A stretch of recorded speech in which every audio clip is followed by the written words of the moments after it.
proceed naturally and without overstress, as all true works right also, is that word that the kingdom of heaven suffereth. Everyone knows. Everyone left, right, and center in Israel knows. Every commentator will tell you that Netanyahu's doing this to distract from the fact that there's pressure to end the war in Gaza, and he needs forever war to win an election. No, but Turkey's been talking a lot of shit. Only you need to know with Buttercup is always Netanyahu wants to distract from the elections. Always. He loves a forever war. That's why you've been at war for the last 80 years, honey. But Turkey is a threat. He needs his base needs him to be at war. You know he can't afford to end the war in Gaza. Are you denying that Turkey is a threat to Israel? How is Turkey a threat to Israel? It doesn't matter who's a threat to who. It's becoming a threat. Oh my God! Not even Israeli. When Turkey was selling them bullets to kill Other people Palestinians. besides Israeli Jews have rights. Guy talks to He you. uses ChatGPT. He's a fucking Other retard. people besides No, Israeli ChatGPT Jews doesn't have say that rights. even. Ask ChatGPT, they won't tell you Turkey's a threat to Everything Israel. he says So you're telling is me the ChatGPT. tension has not been building like this year or ever since October 7th? Tension and attacking someone are two different things. Yeah. You don't have the literally right to attack another nation. They There needs to be a literally real have threat. Hamas in Turkey. I think they also have like hands in Hezbollah. That's not a threat. That's not an active threat. That's not an active threat. There's always competing interests. It's not an active threat. You can't just go around bombing. I mean, Every can country has Iran? competing interests with each other. That doesn't mean you can attack them. So then, Sapien, you must agree then, to be consistent, Iran should bomb Ben Gurion Airport because it has been fueling American fueler tank. Trust me, if they knew they could get away with it, no, they can do it. They can do it. They would be held to pay. They would be held to pay. Okay, Adi, hold on, Adi. Can Iran target and bomb the fuel depots in next to Ben Gurion Airport? In Iran, do they have the capability? Yeah. Do they have? Okay. Sapien, they have the capability, so they're not doing it. So according to your logic, Sapien, to be consistent, Iran should. No, I mean, no, they shouldn't. No, why not? America is a threat to Iran. Obviously, well, listen, I'm an American, okay? Obviously, I'm gonna simp for my country, but I'm saying okay, so that no logic. You're out. If they could, they would. If they could do it without any consequences, they would. But the reason why they don't do that is because they know that America and Israel will respond in a very bad way, and they don't want to deal with the consequences. So what you say is, I'm American. I have loyalty to my country. Sapien says he simps for Israelis and Jews. I want to read what an Israeli analyst says about the situation, the motivations in Syria, okay? This is what a famous Israeli analyst that is an expert in Syria named Elizabeth Surkov. She says, Israel's conduct in Syria since the fall of Assad is commonly described as a strategy or at least a policy. It is neither. It is a disorganized product of several impulses, some of them in tension with one another. The trauma of October 7, a near total ignorance about the group now ruling Damascus, hubris, genuine solidarity with the Druze, Netanyahu's domestic political needs, and practices of occupation imported from the West Bank. Distinguishing between these drivers matters because successfully handling Israeli conduct requires understanding of its internal logic and recognizing which motivations are fixed and which may shift with the new government in Jerusalem. So, this... Buttercup Surkov is a soft Zionist, and she's literally a retarded. Violence and the violent take it by force, but accept thou be violent by virtue of thy truth. Nature, how shalt thou take it? Be not as the ash in the lyre's stem. But if thou be born as bear patiently thy burdens and enjoy thy thistles, for an ass also, as in the fables of Apelius and of Matthias, may come to glory in the path of his own virtue.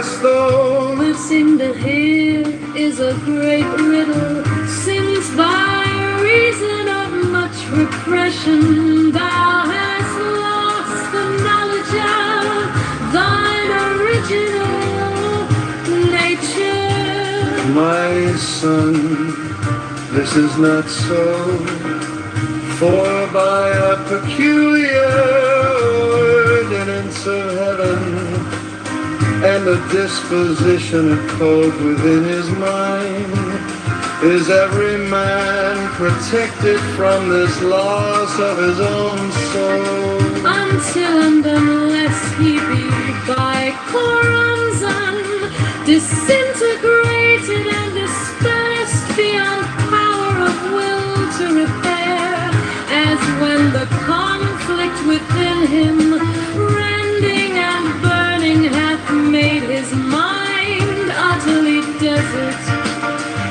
and his soul madness.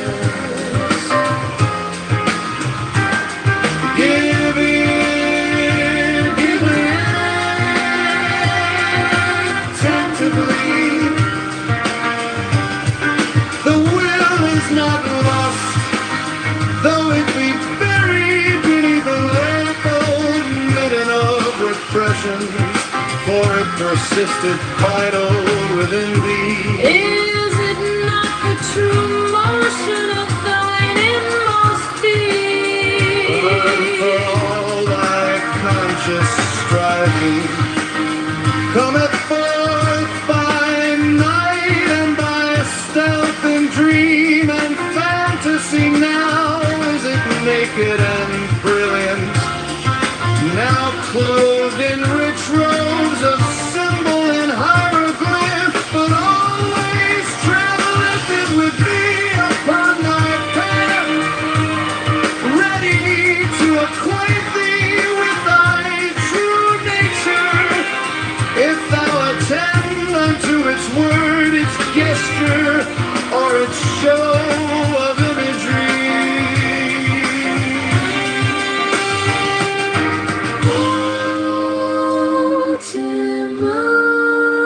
Ultimately says,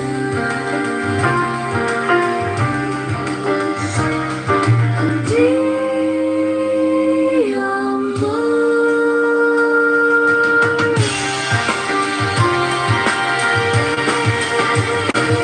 Therefore, oh my son, be the worry, not bowing before the false idols and ideals, yet not flaming forth in fury against them, unless that be thy will. but in this matter be prudent and be silent, discerning subtly and with acumen the nature of the will within thee. So that thou mistake not fear for chastity, or anger for courage. And since the fetters are old and heavy, and thy limbs withered and distorted by reason of their compulsion, Do thou, having broken them, walk gently for a little while, until the ancient elasticity return, so that thou mayst run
Learn then, oh my son, that all phenomena are the effect of conflict, even as the universe itself is nothing expressed as the difference of two equalities. Or and thou will wilt as the divorce of knew it and had it. So therefore every marriage dissolveth the more material and createth the less material catness. And this is our way allowed, rising ever from ecstasy to ecstasy.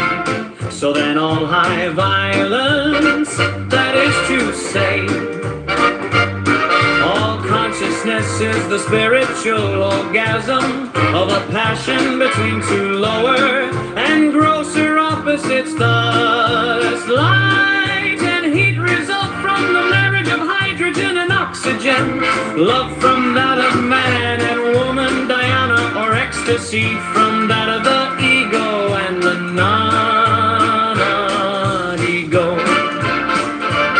But deed are well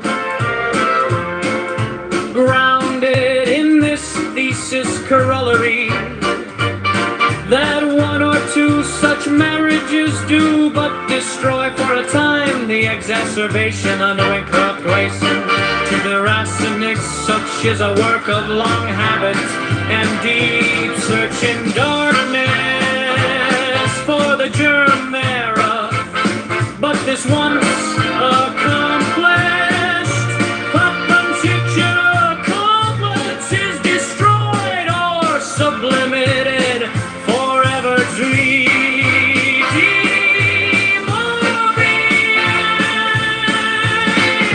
Singing is now then, and it's time that all proceed unto the way of nature created violence. The thine excatory system do its function not at its fullest. There come poisons in the blood, and the consciousness is modified by the confliction of narrowness. The evil will not be inferior to these. Thus, if the liver be not of vessels, we have melancholy. If the kidneys coma, if the testes or ovaries, loss of personality itself also, and we poison the blood directly with belladonna. We have delirium vehement, furious with hashish, visions fantastic and enormous, with anhelonium, ecstasy of color and whatnot, with diverse germs of disease, disturbances of consciousness varying with the nature of the germ. Also with ether we gain the power of analyzing the consciousness into its planes, and even of discovering the hidden will and judgment upon any oyster. And so for many others, but all these are, in our mystical sense, poisons. That is, we take two things diverse and opposite, binding them together so that they are compelled to unite. And the orgasm of each marriage is an ecstasy, the lower dissolving in the higher. Let's see go. Now know this also, that at the end of that secret way life, a garden wherein is a rest house prepared for thee. For to him whose physical leaves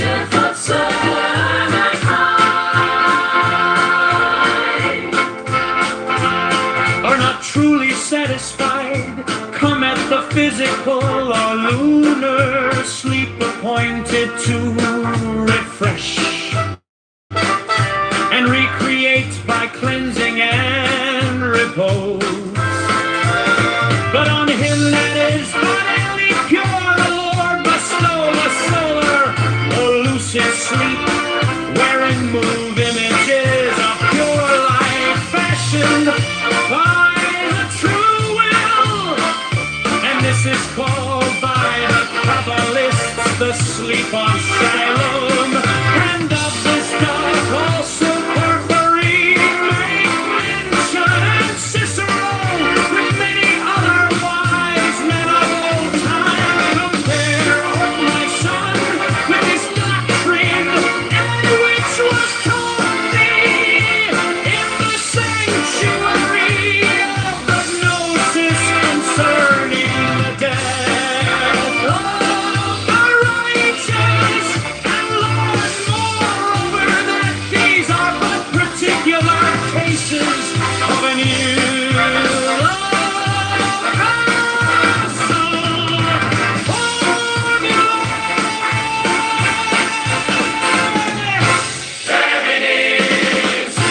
my son, if thou fast a while, there shall come unto thee a second state of physiological being, in which is our delight, passive and equable, without will, a contentment and weakness, with a feeling of lightness and of purity. And this is because the blood hath absorbed in its need of nutriment foreign elements. Such also is the case with the mind which are not fettered itself on the blood. Consider the placid ruminant existence of such persons as red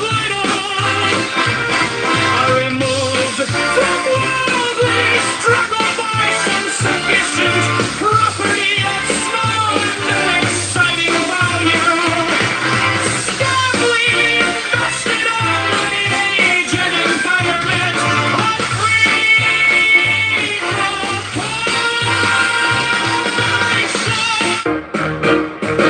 Die motivate.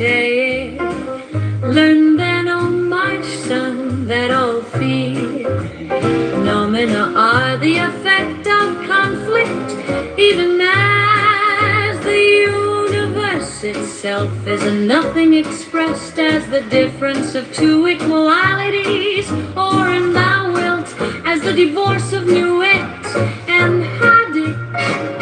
So therefore every marriage dissolveth the more material and createth a less material cabinet. And this is our way of love, rising ever from ecstasy to ecstasy. So then all high violence, that is to say, all consciousness, is the spiritual orgasm of a passion between two lower and grosser opposites, as light and heat, result from the marriage of hydrogen and oxygen, love from that of man and woman, dhyana or ecstasy from that of the ego and the non-ego. But be thou well grounded in this thesis corollary, that one or two such marriages do but destroy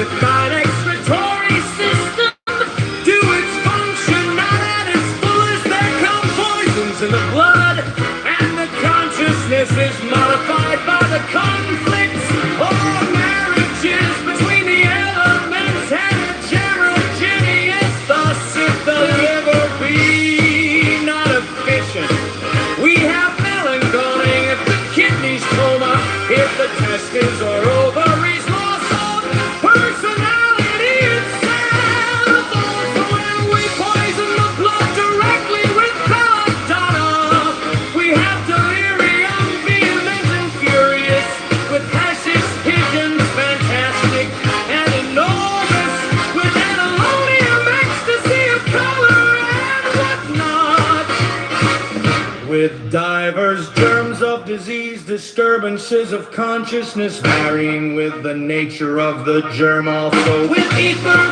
we gain the power of analyzing the consciousness into its planes, and even of discovering the hidden will and judgment upon any question, and so for many others. But all these are in our mystical sense poisons, that is, we take two things diverse and opposite, binding them together, solve any are compelled to unite, and the orgasm of each marriage is an ecstasy, the lower dissolving in the higher. Lucido, now know this I said, that at the end of that secret way lie at the garden wherein is a rest house prepared for thee, for to end whose physical needs you have not truly satisfied, and the physical or rumor sleep appointed to refresh and recreate by cleansing and repose. But on him that is brutally pure, the Lord bestoweth the solar or lucid sleep, wherein move images of pure light, flesh and by the true will. And this is called by the Kabbalists the sleep of Shiloh. And of this doth the Porphyry make mention, and Cicero with many other wise men of old time compare, O my son, with this type truth, that which was taught thee in the sanctuary of hypnosis concerning the depth of the righteous, and learn moreover that these are but particular cases of the universal formula. Diamantidus, my son, though fast a while there shall come unto thee a second state of physiological being, in which is only right, passive and irreparable, without will, a contentment of weakness, with a feeling of lightness and of purity.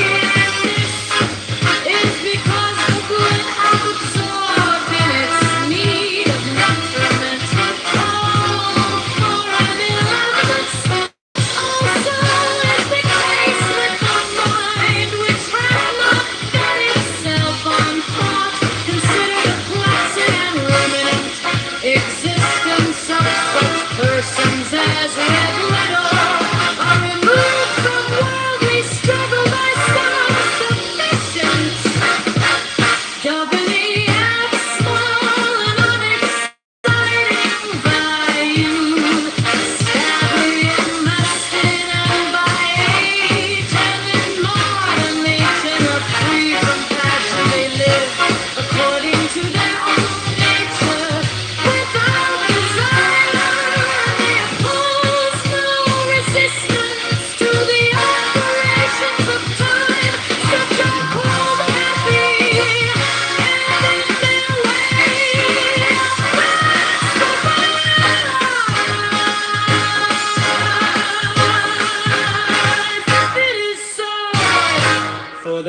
free of any poison.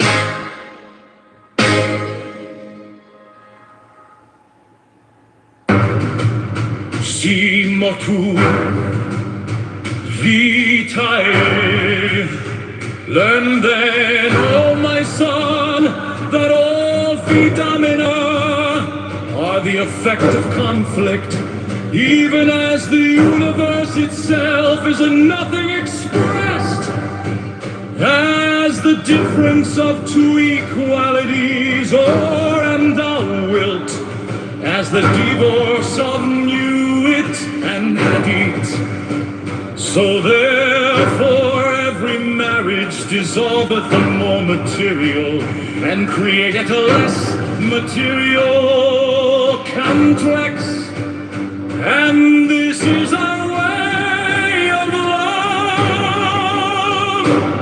rising ever from ecstasy to ecstasy. So then all higher violence, that is to say all consciousness, is the spiritual orgasm of a passion between two lower and grosser opposites. Thus light and heat result from the marriage of hydrogen and oxygen, and love from that of man and woman, dhyana or ecstasy from that of the ego and the non-ego.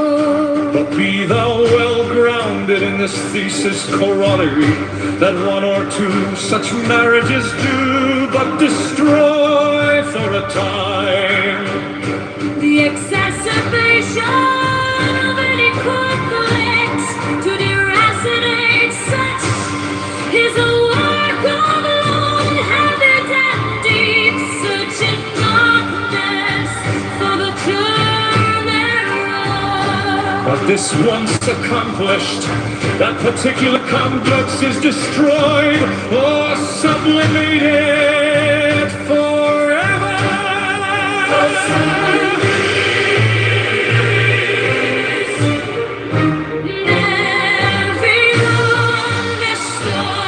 That all opposite into the way of nature created.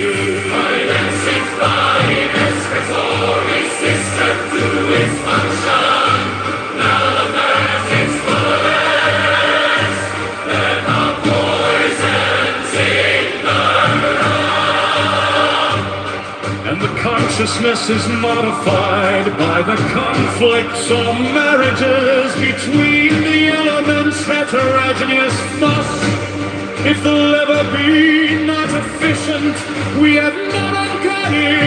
If the kidneys coma, if the testes or ovaries, loss of personality itself. Also, when we poison the blood directly with belladonna, we have delirium vehement and furious, with hashish, visions fantastic and enormous, with an elonium ecstasy of color and whatnot, with diverse terms of disease, disturbances of consciousness, varying with the nature of the germ. Also, with ether, we gain the power of analyzing the consciousness into its planes, and even of discovering hidden will and judgment upon any question.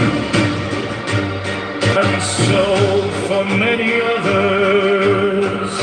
But all these are, in no mystical sense, poisons.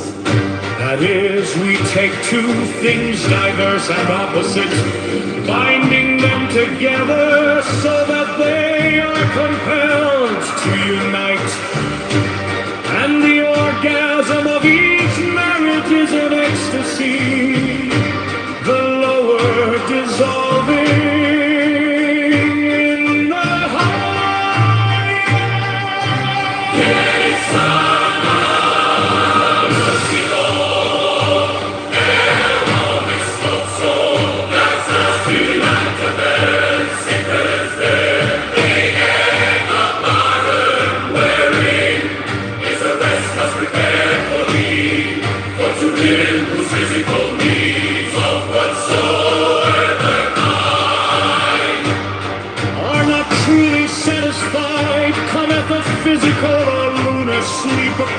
wanted to refresh and recreate by cleansing and repose.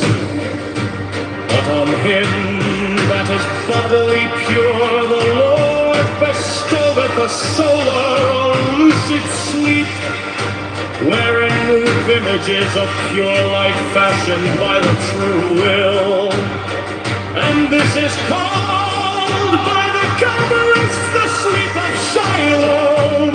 And of this doth also Porphyry make mention, and Cicero, with many other wise men of all time.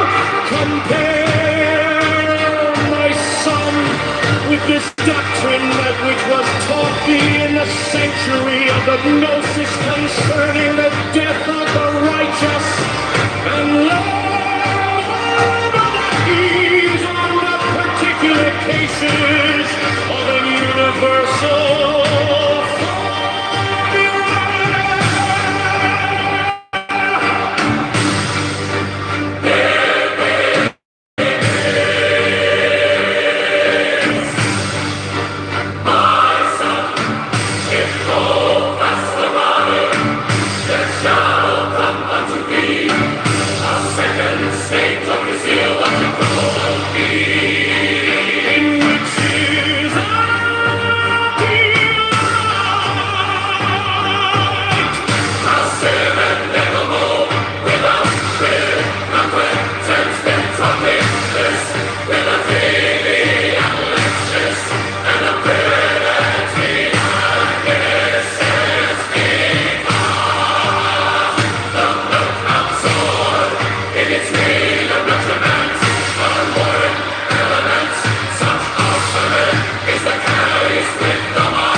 existence of such persons as reck little are removed from worldly struggle by some sufficient property of small and unexciting value, steadily invest Timotu Vitae. Learn then, O my son, that all phenomena are the effect of conflict, even as the universe itself is a nothing expressed, as the difference of two equalities or a and thou wilt, as the divorce of Newit and Hadit. So therefore every marriage dissolveth a more material and createth a less material complex. And this is our way of love, rising ever from ecstasy to ecstasy. So then all high violence, that is to say, all consciousness, is the spiritual orgasm of a passion between two lower and grosser opposites, thus light and heat result from the marriage of hydrogen and oxygen, love from that of man and woman, Diana, or ecstasy from that of the ego and the non-ego. But be thou well grounded in this thesis corollary, that one or two such marriages do but destroy for a time the exacerbation of the complex, to the racinates such is a work of long habit and deep search in darkness for the germ thereof. But this once accomplished, that particular complex is destroyed or sublimated forever. D. Morbius Sanguinis!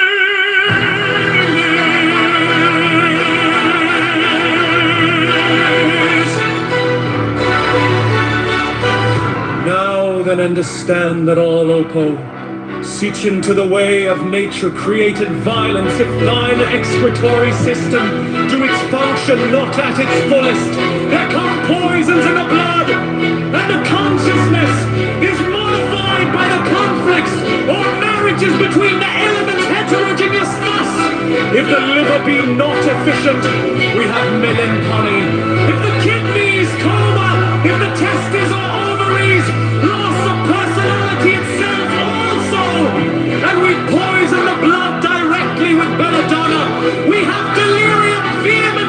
furious with hashish visions, fantastic and enormous with analonium, ecstasy of color and whatnot, with divers germs of disease, disturbances of consciousness, varying with the nature of the germ also. With ether, we gain the power of analyzing the consciousness into its planes, and even of discovering the hidden will and judgment upon any question, and so for many others.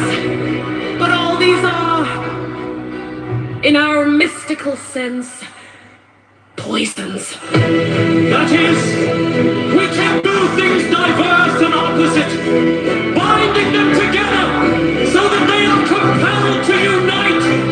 And the orgasm of each marriage is an ecstasy, the lower dissolving in the higher.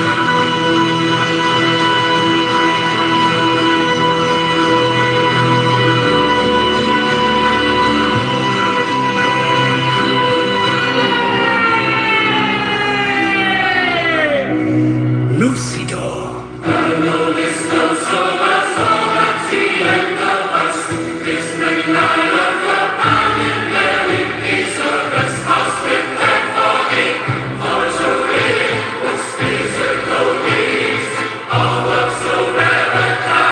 Are not truly satisfied, cometh a physical or lunar sleep appointed to refresh and recreate by cleansing and repose.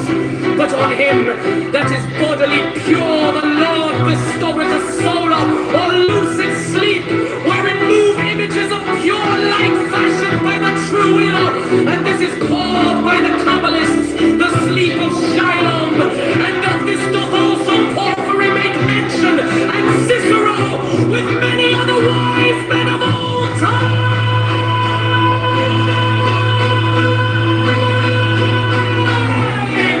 Compare, oh my son, with this doctrine, that which was taught me in the sanctuary of the Gnosis concerning the death of the righteous, and learn moreover that these are but particular cases of an universal formula.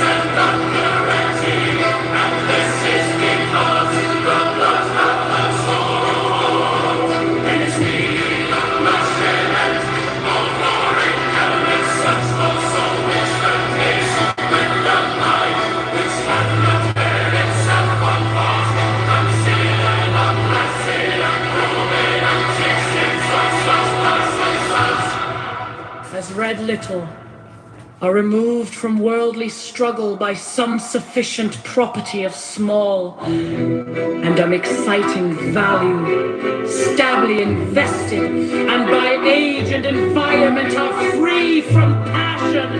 They live according to their own nature, without desire, and they oppose no resistance to the operations of time. Such are called happy, and in their way of vegetable life. It is so, for they are free of any poison.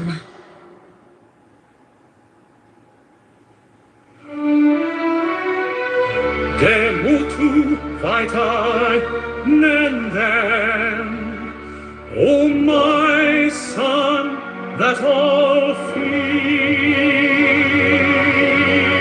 phenomena, the effect of conflict, even as the universe itself is a nothing expressed, as the difference of two equalities, or, and thou wilt, as the divorce of Nuit and Hadid. So therefore every marriage dissolveth among material, and createth a less material context. And this is our way of love, rising ever from ecstasy to ecstasy. So then a high violence, that is to say, our consciousness is the spiritual orgasm of a passion between two lower and grosser opposites. Thus light and heat result from the marriage of hydrogen and oxygen, love from that of man and woman, Triana, ecstasy from that of ego and the non-ego. But be now well grounded in this thesis corollary, that one or two such marriages do but destroy for a time the exacerbation of any conflict. To deracinate such is a work of long habit and deep searching darkness for the judgment thereof. But this once accomplished, that particular context is destroyed or sublimated forever,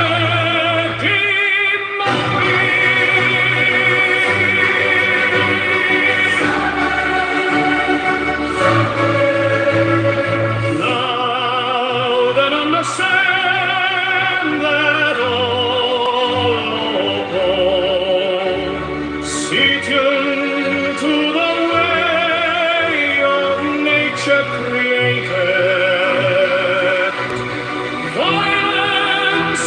Violence-ified excretory system do its function, not at its fullest.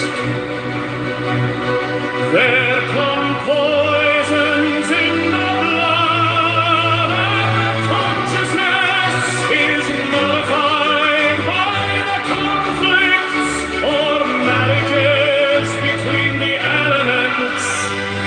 Heterogeneous thus, if the liver be not efficient, we have melancholy. If the kidneys coma, if the testes or ovaries, loss of personality itself. Also, we poison the blood directly with belladonna. We have delirium vivant and furious with hashish. Visions fantastic and enormous with anhelonium, ecstasy of color, and what more, diverse germs of disease, disturbances of consciousness, varying with the nature of the germ. So with ether we gain the power and analyzing the consciousness into its planes, and even of discovering the hidden will and the judgment upon any question. and so for many others, but all these are, in our mystical sense, poisons. That is, we take two things diverse and opposite, binding them together so that they are compelled to unite. And the orgasm of each marriage is an ecstasy, the lower dissolving in the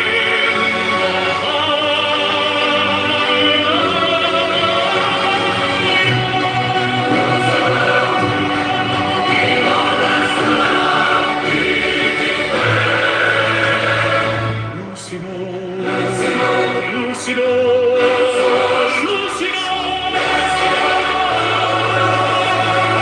now know this say that at the end of that secret way like a garden wherein is a rest house prepared for me.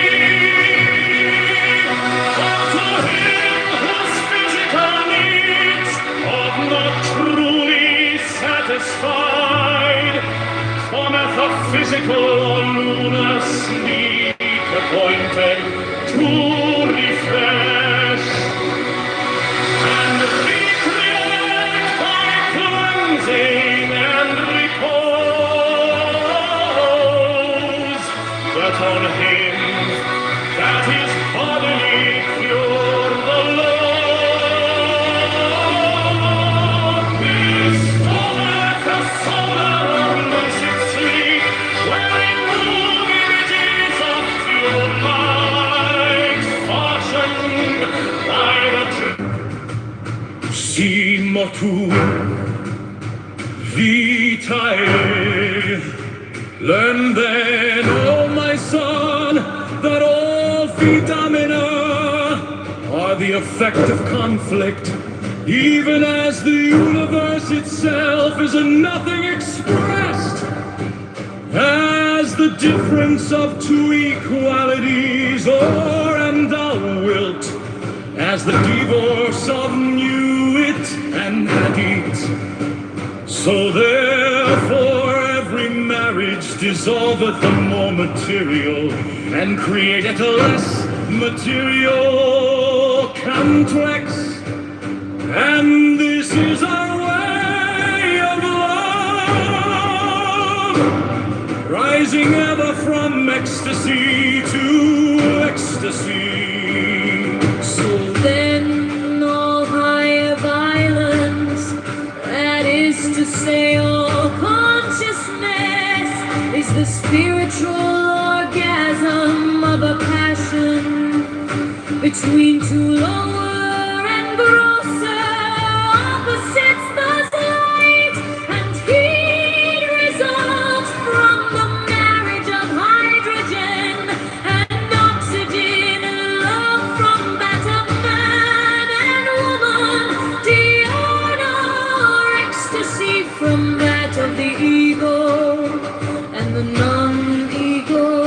But be thou well grounded in this thesis corollary, that one or two such marriages do but destroy for a time The exacerbation of any conflict to deracinate such is a work of long habit and deep searching darkness for the cure thereof. But this once accomplished, that particular complex is destroyed or sublimated forever.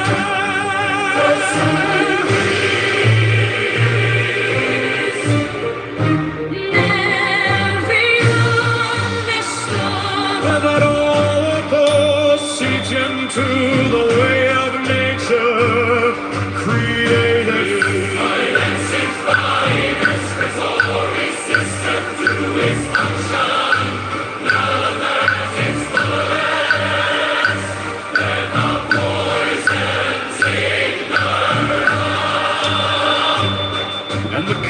consciousness is modified by the conflicts or marriages between the elements heterogeneous thus.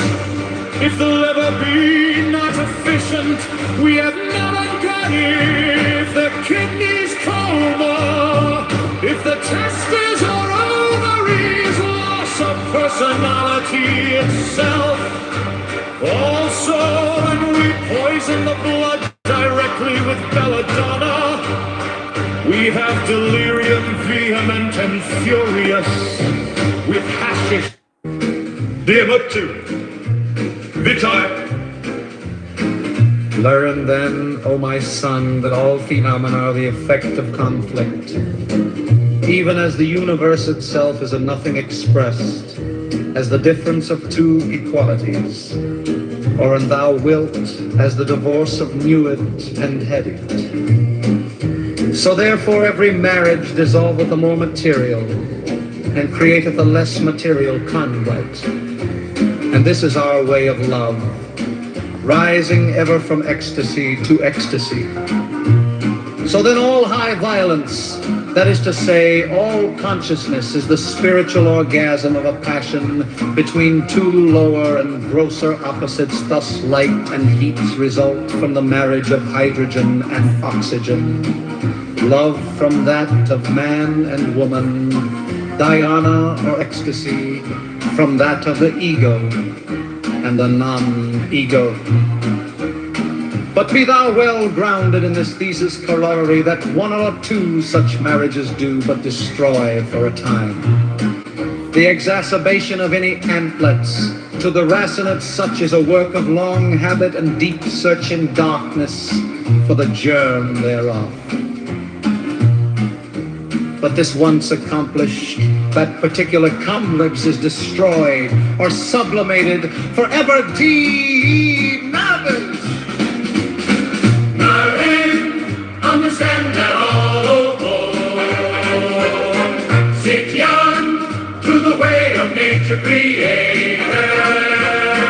Violence in thy excretory system, do its function not at its fullest, there come poisons in the blood. And the consciousness is modified by the conflicts or marriages between the elements heterogeneous. Thus if the liver be not efficient, we have melancholy. If the kidneys coma, if the testes or ovaries, loss of personality itself also, and we poison the blood directly with belladonna, we have delirium vehement and furious.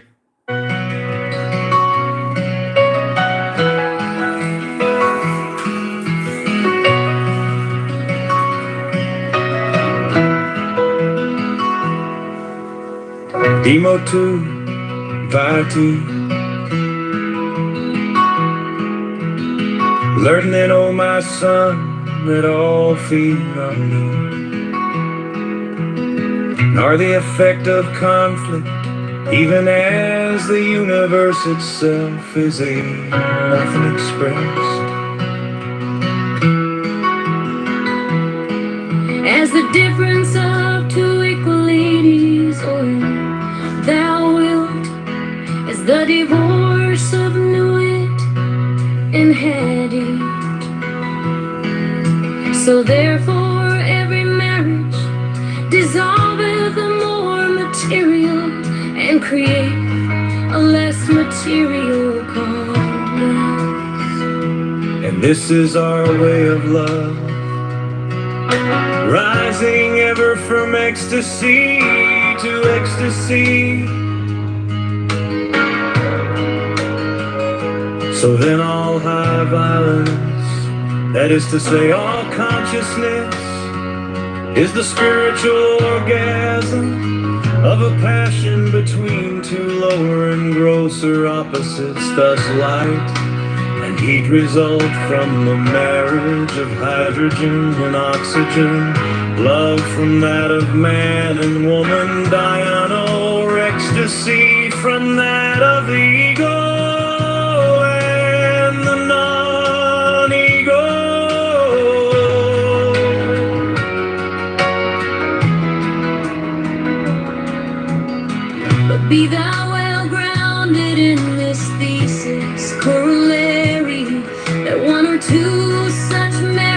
do but destroy for a time. The exacerbation of any complex to deracinate such is a work of long habit and deep searching darkness. For the germ thereof, but this once accomplished, that particular complex is destroyed or sublimated forever to the more beef.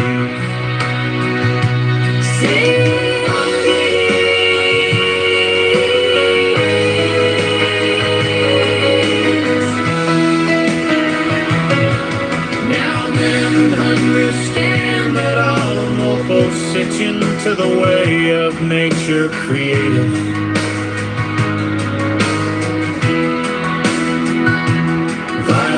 If thine excretory system do its function not at its fullest, there come poisons in the blood, and the consciousness is modified by the conflicts or marriages between the elements heterogeneous thoughts. If the liver being not efficient, we have narrow caddy. If the kidneys coma, if the testes or ovaries, loss of personality itself also. And we poison the blood directly with belladonna. We have delirium, demon and furious, with hashish visions fantastic and enormous, with the melodium, ecstasy of color and whatnot, with divers germs of disease, disturbances of consciousness, varying with the nature of the germ. Also with ether, we gain the power of analyzing the consciousness into its planes, and even of discovering the hidden will and judgment upon any question. And so for many others. But all these are, in our mystical sense, poisons. That is, we take two things diverse and opposite, binding them together so that they are compelled to unite. And the orgasm of each marriage is an ecstasy. The lover dissolving in the higher. Silver.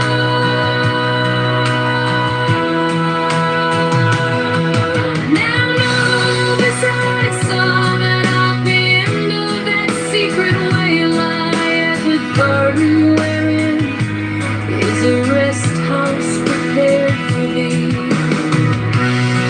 For to him whose physicals are not truly satisfied,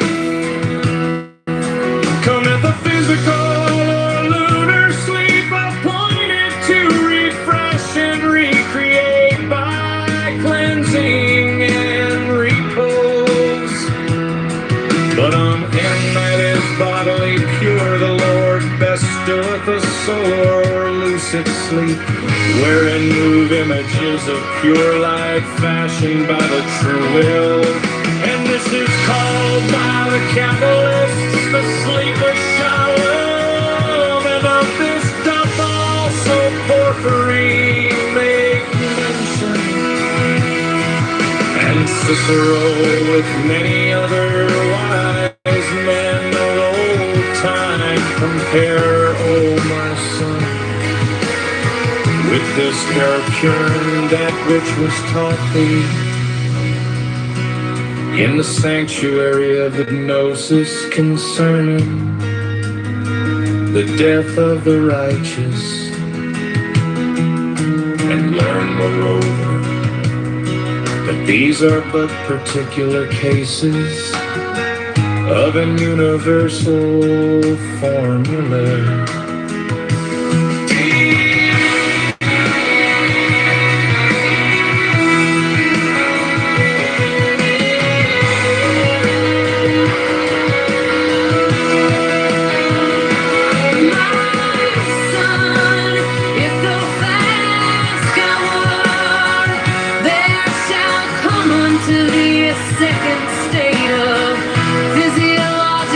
being in which is a delight. Passive and equable without will, a contentment of weakness with a feeling of lightness and of purity. And this is because the blood hath absorbed in its need of nutriment all foreign elements, such also is the case with the mind which hath not fed itself on thought.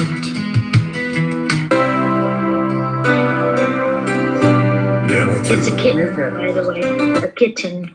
Yeah, you want to pet it. Don, here I got one for you. What's the hardest thing with what's the hardest part about breaking up with a Japanese girl?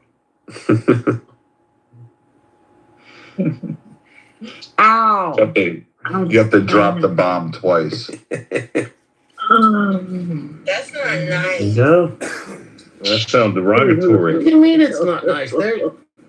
They love us. No, they don't. Because Shut you. the fuck up. They're You have to scared pay of them them. They got lobotomized, You have to motherfuckers. pay them reparations. That's why they love us. The fuck? They don't love us. We Yeah, they killed do. them. Okay, watch a Japanese hold on, girl the suck a people- white guy's or a black guy's dick. The people in Hiroshima love us. Yeah, they fucking love us. The ones You're with fucking leukemia. retarded. Man, have you ever been over there?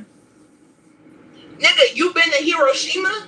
Have you been over there? Have you been to Hiroshima where we dropped bombs? No, I've been to South. Nagasaki?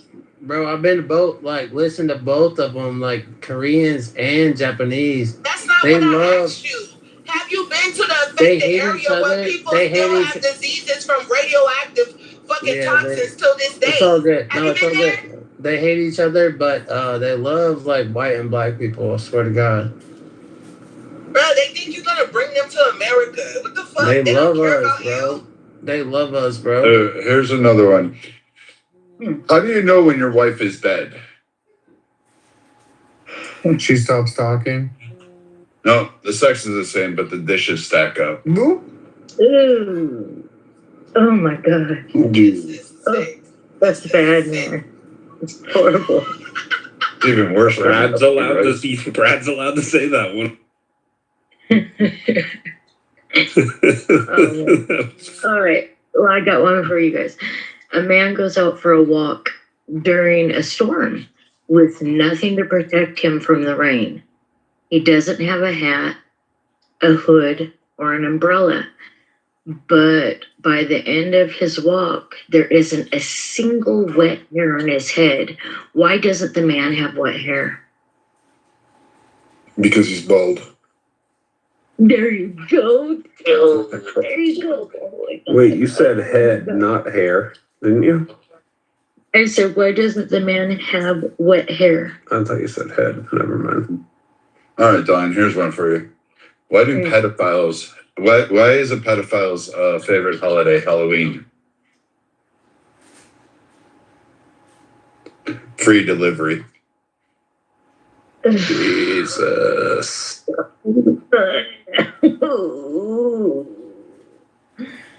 Oh my God. I thought it was going to be like All right, here's a better one. the trick or treat. Why is a gay man like a freezer? Or I'm sorry, let me say this again. What's the difference between a freezer and a gay man? A popsicle? I don't know. Freezer doesn't fart when you pull. Oh, You cut out. What was the punchline? Doesn't fart when you pull out the meat. Oh. ooh. I got one. 2 black boys got chased by a store owner out of the store, and they ran all the way home. And when they got in the house, the dad was sitting on the couch. What's the first thing they told their dad?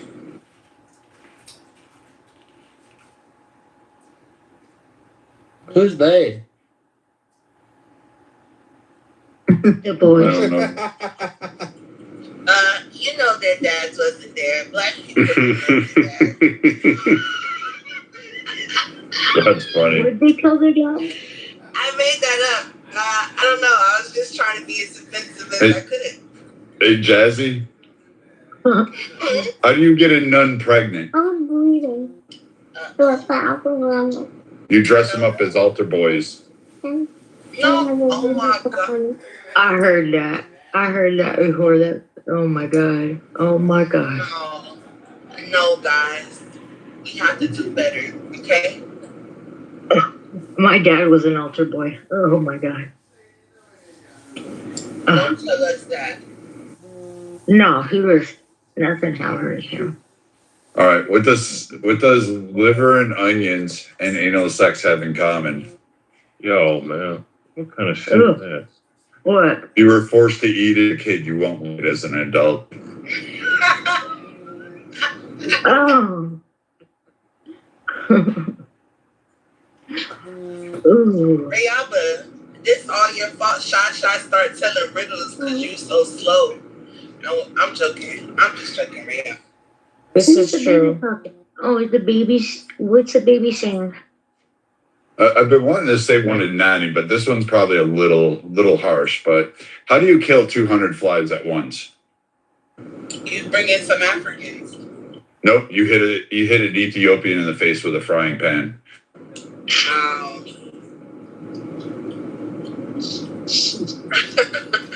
God damn it, It's pretty hilarious, though. That's not hilarious. That's fucked up. I'm not gonna say anything so funny. So then, like, the question lies, like, do you not like shock factor jokes?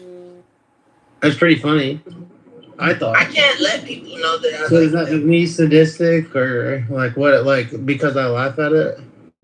Because like you can take a girl on a date and you put a couple drinks in her and she'll laugh at that shit. She thinks it's funny too. Oh, now we're back at the drink thing to loosen the girl up, see?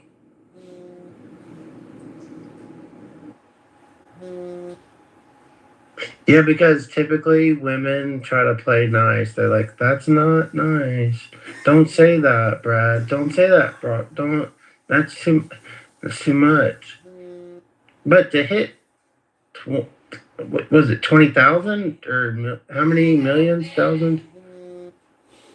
Mosquitoes or fleas, like Ethiopians or whatever. Like, that's funny. That is my pet peeve when women actually try to like legitimately tone police me.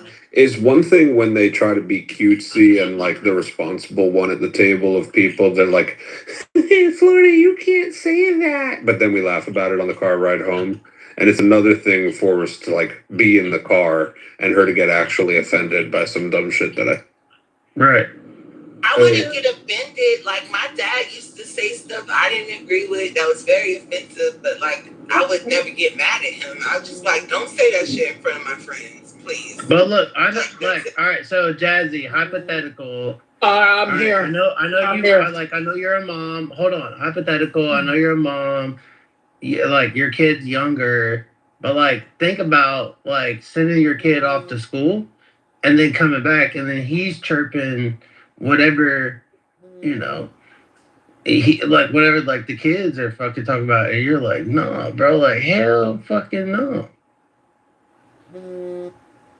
Here's a good. Or do you think that like he's gonna be just like he just gonna believe everything that his mom believes, and he's just I'm not saying you're like grooming him that way. I'm asking like, do you think he will be like more like you, or do you think he will be more inquisitive, like and be like more challenging of you? Both. He'll believe some shit, he'll challenge some stuff. But I want him to think critically and make up his own decisions at the end of the day. Hey, Jazzy, what does Iron Man and Sarah Palin have in common? Say it. What does Iron Man and Sarah Palin have in common? This is an old one. Iron Man and Sarah Palin have in common. Mm-hmm. They can see Russia from their house. Both had Downey Jr. deep inside them. Oh. Wow. Did she have sex with Robert Downey Jr.? Yeah, I thought everybody knew that. Oh, wait, so Donald Trump Jr. was like fuck Sarah Palin? Robert Downey Jr., the man that played Iron Man. Downey Jr. I thought it was a reference to Donald Trump by getting it, and also Robert Downey at the same time. It was both. No, Robert Downey. What's his name? Sarah Palin.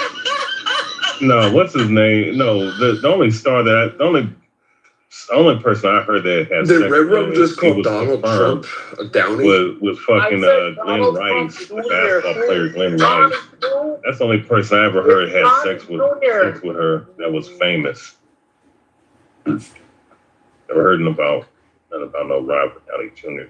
having sex with Sarah. Wait,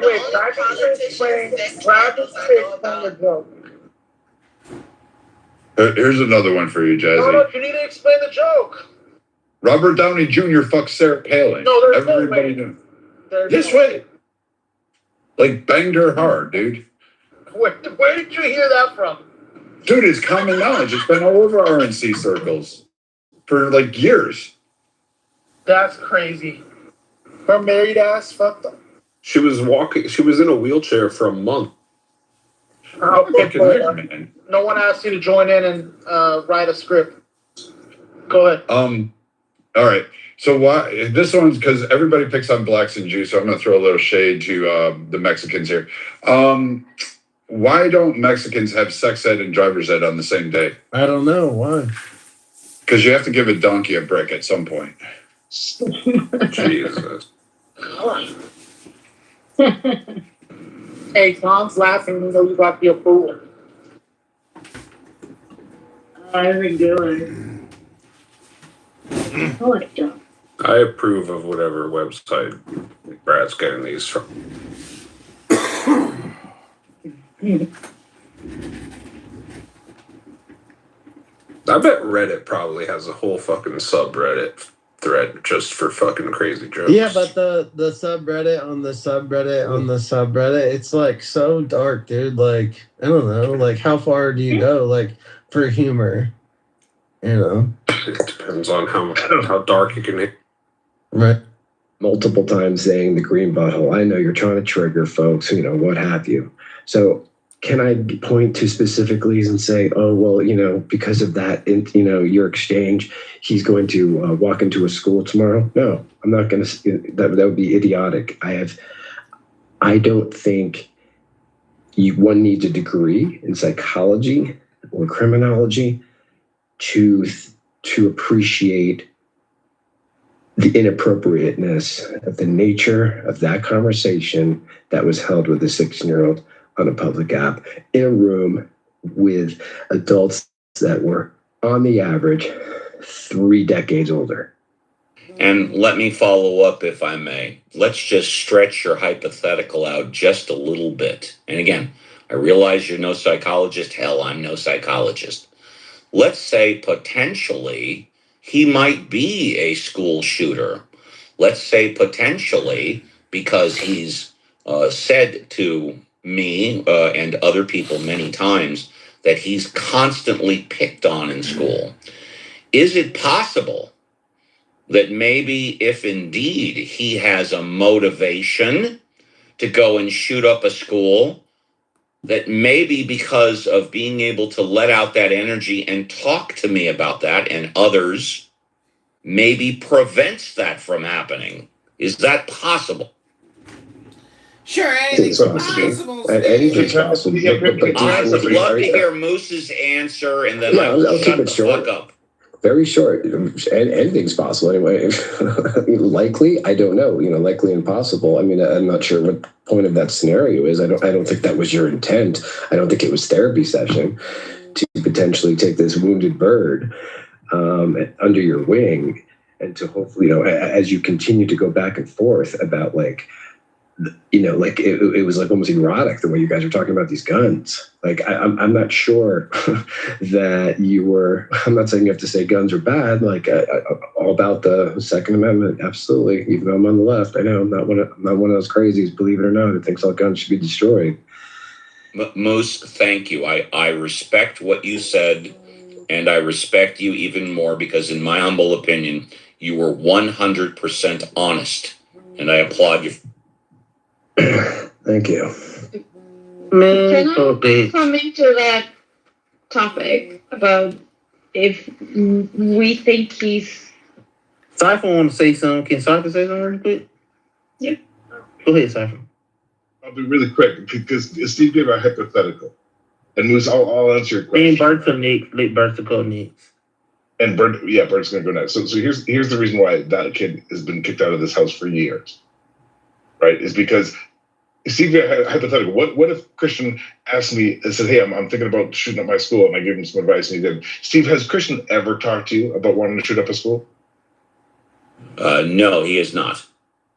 Thanks. So thanks for the bullshit fucking hypothetical. I'll tell you what has I'm not the one that brought up Christian shooting up a school. That wasn't me that brought it up.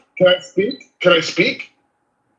So Moose, I'll tell you why that kid isn't allowed in this fucking house. Because I'll tell you what I have seen. And you saw it yourself yesterday. You saw Steve talking about guns to an autistic kid who's 16-year-old who Steve himself said, hey, what if this kid wants to go shoot up?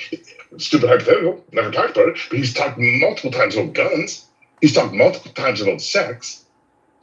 And what he does is for the last 2 years when that little kid was banned from our fucking house, because we're not babysitters and we don't think the conversations in our house are appropriate, nor the conversation in Steve's room, is that one of the early things, and again, within a week of that little fucking kid coming into our house, I said, I will not share a stay with this fucking child. I don't come on this app to fucking babysit. I already got my kids. It was because at fucking 1 o'clock at night, I had to boom a fucking room to some fucking disgusting fucking piece of shit start asking Christian about, oh, tell me about your locker room, dude.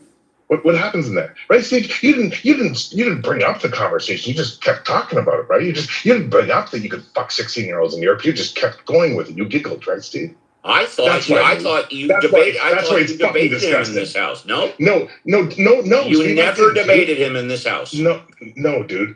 And this is the problem, Steve. Wow. And this is the problem, Steve, is that you think that the nuance of like whether we kicked him out after a week or 2 years ago is important. It's not. The fact that you were talking to him yesterday about fucking 16-year-olds with their sneaker unlocked. The fact that yesterday you came into this room and said, oh, I didn't just beam one minor. I got 2 minors. I got a 16-year-old and a 17-year-old beamed up in my fucking room, and then you bounce. Dude, you're disgusting. You enable these little kids to be exposed to fucking perverts on this app who are gonna fucking... You're just a piece of shit, dude. You're a piece of shit who gets fucking hard-ons about little 18-year-old girls. You're fucking disgusting. If you can get a hard-on over a little kid who's fucking younger than your own child, you're a fucking pervert. You're disgusting. And I get why Steve invites 16-year-old boys on the stage. I seem to recall that you debated him on this stage. When you knew that he was 15 or 14, you debated him. He's debated in this house 10 to 20 times. When all of you knew that he was a minor. Again. That's a fact. He's seen the right fucking side. I just want to know why Cypher's lying about it. That's what I want to know. Why Cypher lied? He's debated in this house 10 to 20 times when everybody knew that he was a minor. Why is Cypher lying? Okay, great. Cypher's lying. Can we agree on that? Finish. Okay, then we're over and done with. Cypher is a liar. Let's move on. The fact that you're still praying on here, and we shall say that being he's not a fully capable, he's not even an adult.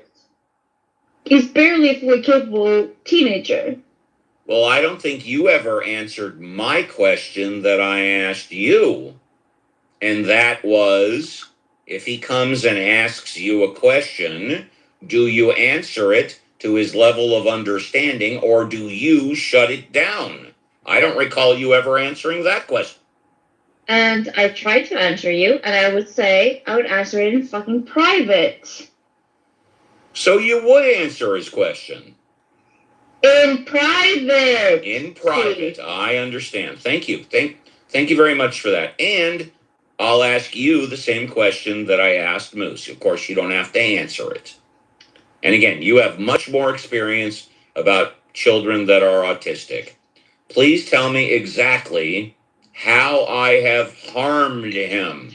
How has his life been harmed since 48 hours ago through today? How have I harmed him? Because that was the original topic that was brought up 15, 20 minutes ago. Who have I harmed?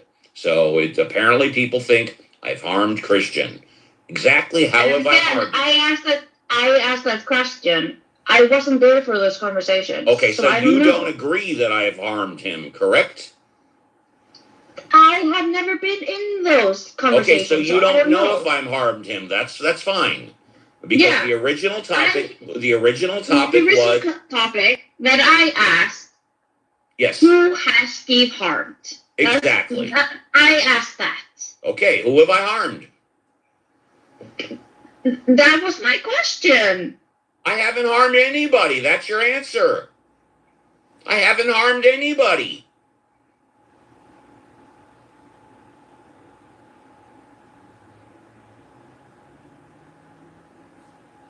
All right, if you want, we can keep talking about it, but I haven't harmed anybody. I've been honest. I've been sincere. I've been myself. I'm responsible for all my actions, and I have not harmed anybody. That's your answer. Can I ask you a hypothetical? Let me ask you a 1 second, Bert. Sorry, real quick. So, Steve, let's say hypothetically it was, let's say Christian was Christine, and she was just as any random 16-year-old girl.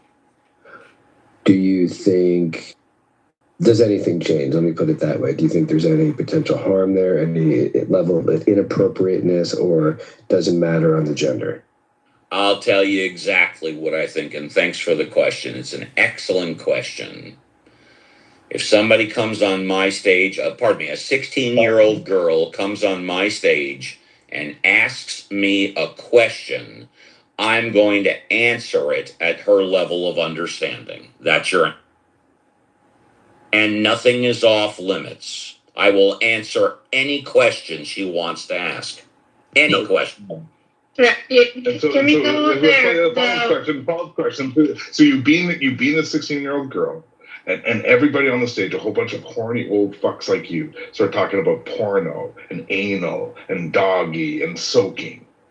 Do you feel any obligation just being the 16-year-old girl? She's now being exposed to a horrible, horrible bunch of fucking horny shit because every fucking horny fuck like you wants to bang that fucking little poor girl. You feel any fucking obligation? You feel any fucking, like, anything for exposing that little girl to a fucking bukkake of your fucking atheist pieces of shit? Dude, you said you wanted to fuck 18-year-old little girls. Tell me about the 16-year-old girl that you gave a B, you fucking disgusting. Not the B word, dude. That's an excellent question. I'll be happy to answer that one, too. Firstly, I've been doing my weekend shows for 5 years, and I have never given a green butthole, a green bean to to a minor woman. That's number one. Number two, if she starts asking me about specific sexual situations, regardless of if it's her or an adult woman or an adult man, I generally shut that stuff down. I generally say that is best discussed in private. Generally, I say that specific sexual situations are not appropriate for my room. That's what I...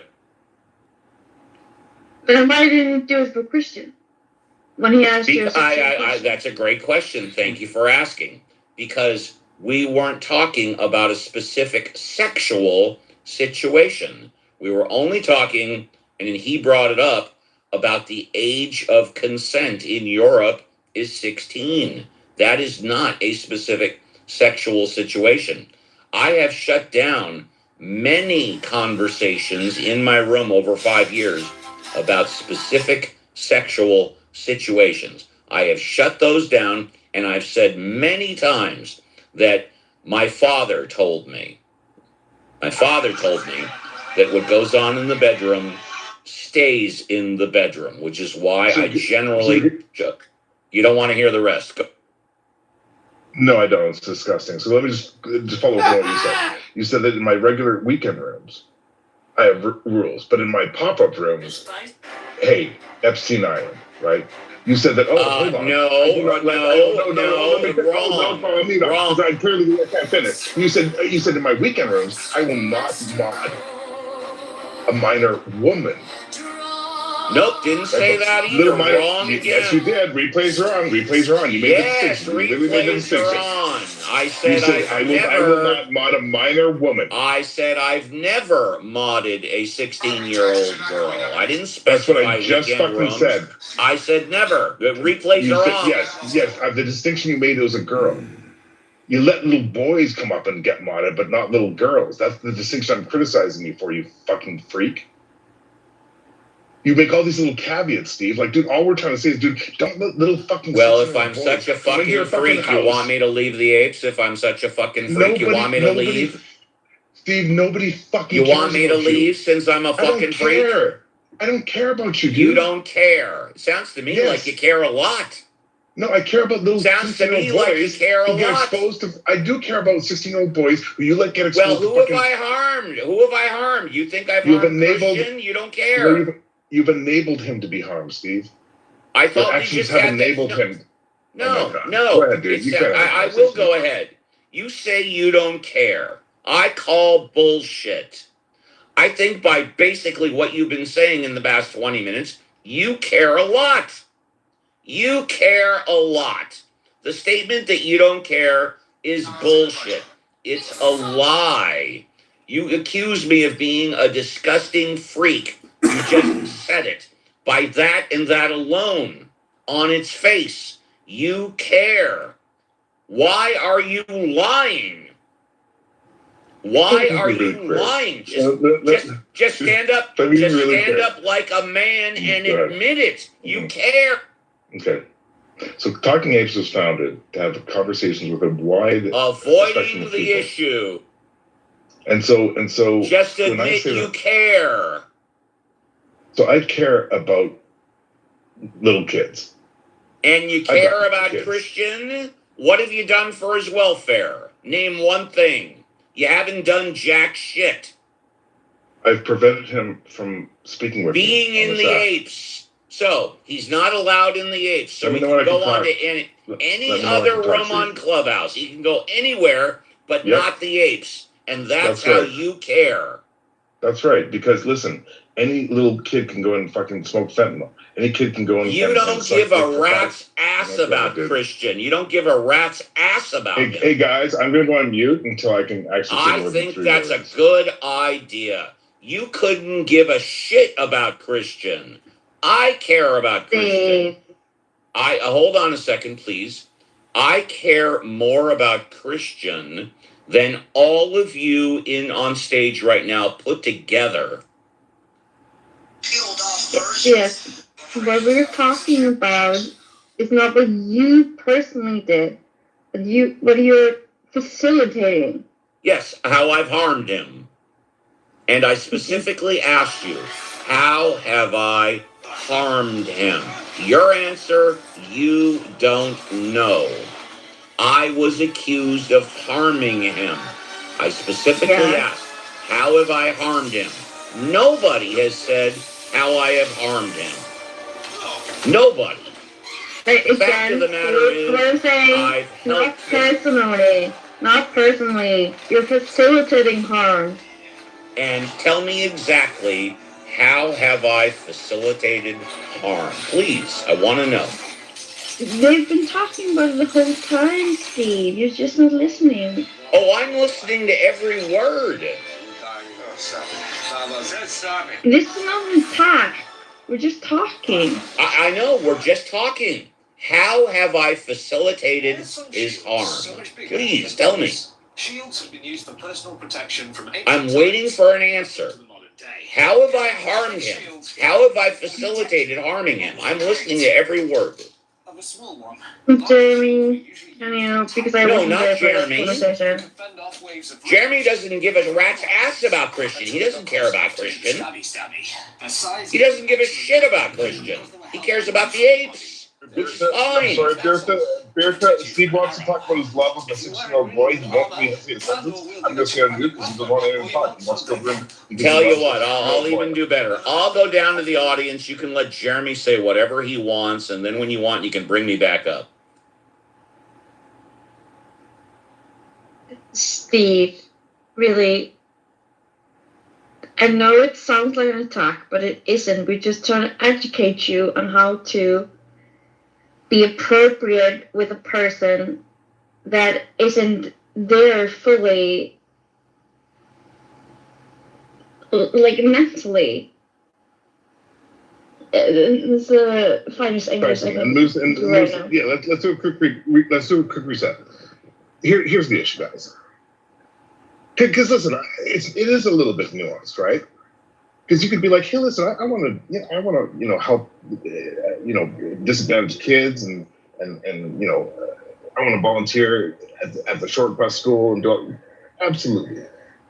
But here's the fucking problem, right? Is that this is not the short bus school. This is a fucking messy little app with a majority of fucking adults who talk about really fucking messy shit that you need to have a fucking at least a fucking adult mindset, right? I don't want to be the guy like Steve who for 2 years lets a 16-year-old boy into his room, expose him to talk about guns and sex and fucking adult topics. When the kid's autistic, and then he goes in and shoots up his whole fucking school and then blows himself in the fucking head because he couldn't handle some fucking piece of shit talking shit to him like Ducky, because Ducky and Steve don't give a fuck because they come in here, I don't give a fuck, it's not my fucking kid. Or some horny fucking piece of shit, some incel. Like, dude, that's gonna happen. That little piece of shit can go into any fucking room that lets little 16-year-olds into their room. It's not gonna happen on my fucking watch. It's not gonna happen on the Talking Apes. That's the fucking difference, Steve. And bitch, you don't have to go to the fucking goo. You can just let me talk. You enabled him. You exposed him to fucking pedophiles and freaks on his fucking app. I'm not saying you hurt him. You exposed him to be hurt. He doesn't even know it now.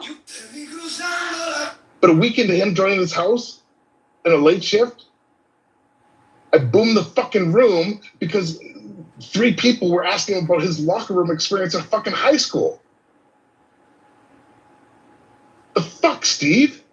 All the people in this room are saying, dude, you're a grown-ass man. All we're asking is don't let a 16-year-old come into your fucking rooms. Don't talk about sex and guns around an autistic 16-year-old. Don't give him a 16-year-old a bean. And don't fucking, as a fucking grown-ass 6-year-old man, befriend a little fucking autistic 16-year-old kid so you can agree with him and giggle when he calls up that, hey, you can fuck a 16-year-old boy in Europe? I'll mute up.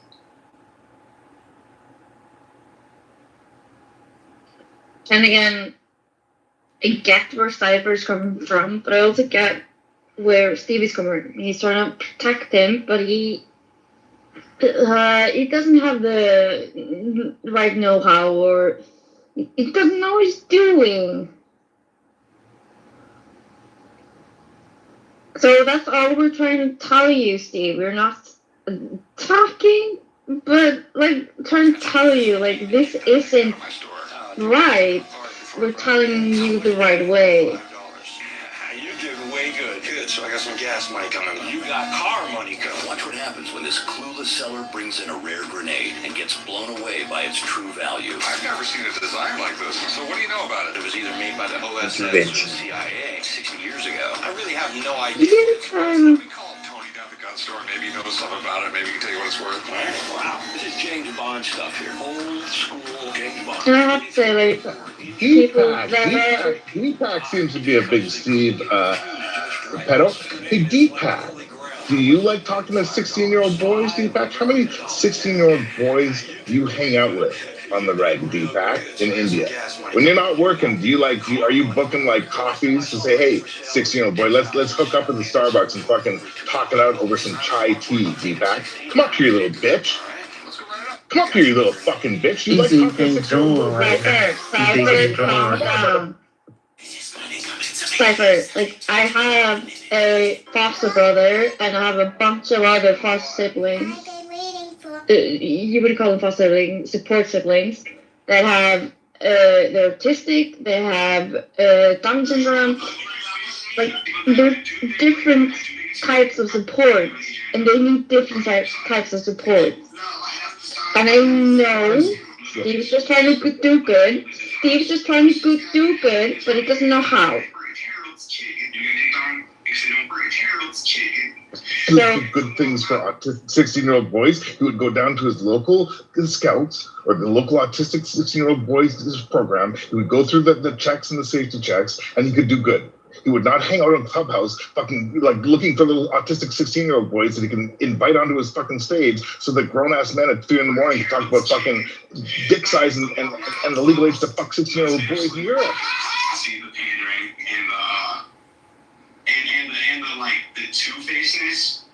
And then also I've always like when I was a little kid, I always measured campaigns, not really. Oh, so you don't think it's appropriate to help loved ones? So there again, like, he's trying to do something. He's trying to help this autistic man who lost his father. He's doing it in the wrong ways, yes, and we're telling him. But yeah, I do agree, he's not listening to us. He's not listening to us how to do it the right way. But still, he's trying to do the right fucking thing.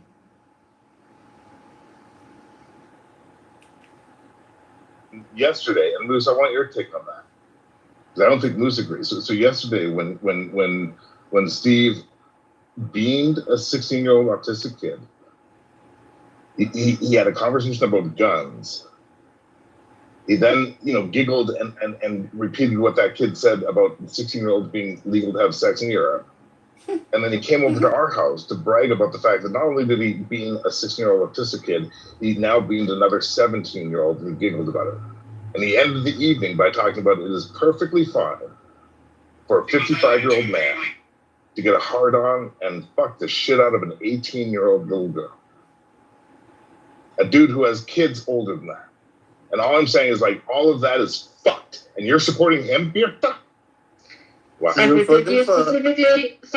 you specifically hear him say that? Is a recording of him saying that? I think you take replays things are on. Go listen to it. Replays are on. No, Birta, replays are on. Go listen to it. Before you... fuck, there are people in this room who heard him say it. Oh, I heard him say pigtail. That he had a hard on for a 16-year-old with a gun. Yes.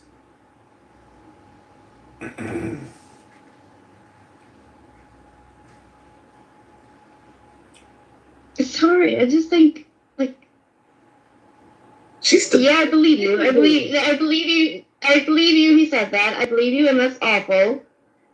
But come on, we can teach him something else. Do you want to bring Steve back up so he can respond?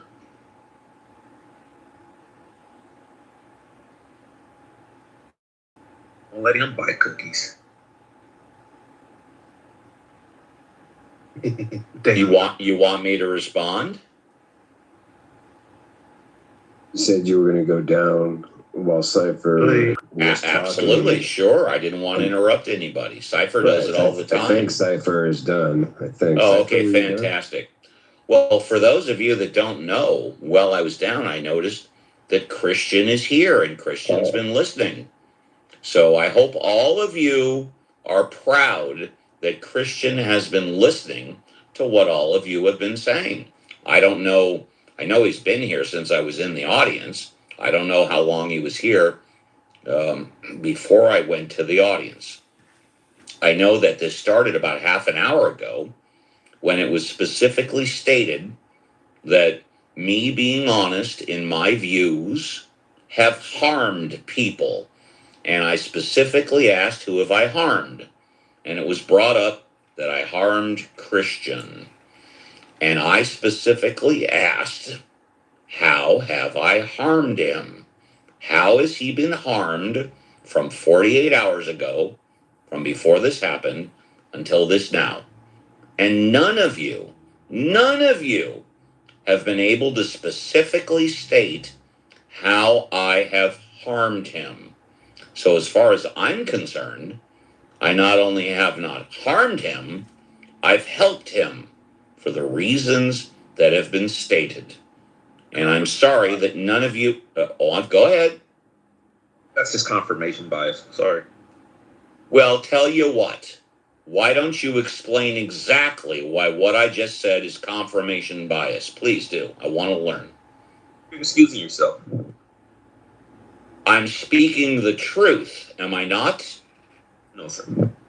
Okay, please explain why what I just said is not true. Confirmation bias, sir. Yeah, I heard you. Confirmation bias. I heard you. Please explain why what I just said is not true, because the truth is never a fallacy. Confirmation bias is a fallacy in logic. So you said what I just said is confirmation bias. However, you would agree if what I said is 100% true, then it's not confirmation bias. You do agree with that, right? Steve, do you not think this is horrible for him? Let's stay on topic, please. Steve, do you not think this is horrible for Christian to listen right now? No, this is the whole point. The truth is never confirmation bias. Is that correct or is that not correct? The truth is never confirmation bias. Is that accurate or no? Come on, speak up. Steve, this is showing you don't care for Christians. No. Please answer my question first. You said as far as you're concerned, that's not the truth. Okay, fine. You're saying it's not the truth. Okay, fine. But you do agree that the truth is never confirmation bias, correct or not correct? You do agree with that, right? We have no agreement, sir. We have no agreement. Okay, very good. Then let's just do this. What did I just say that is not true? Let's go there. What did I just say that is not true? 100%. Come on, speak up. Again, Steve, do you not think this is harmful for Christian? Crickets. Christian, Steve, do you not think this is harmful for Christian? Well, you tell me. How has he been harmed in the past 48 hours? Tell me. How has he been harmed? Tell me. Now, this exactly shows you do not give a shit about him. I say it's all of you that don't give a shit about him. I give a shit. You brought him here. I didn't invite him here. He came on his own. I didn't bring him here. Yeah, but you still forced this conversation about him. No, I didn't bring it up. I didn't bring this up. I said a half hour. I said a half hour ago. This is wrong. No, this is How have I harmed him? Come on, speak up. How have I harmed him? I'm still waiting. That was the original. That was the original claim 30 minutes ago. I've harmed him. How have I harmed him? I'm still waiting for the answer. How have I harmed him? Crickets. I've been accused of confirmation bias. Well, the truth is never confirmation bias. Yeah, just go away. What did I say is not true? Everything I said is the truth. You all may think it's disgusting, but it's the truth. The truth how that could be harmful in the future. We've told you how that could be harmful in the future. How have I harmed him? Let's hear it. How have I harmed him? Can I ask a question?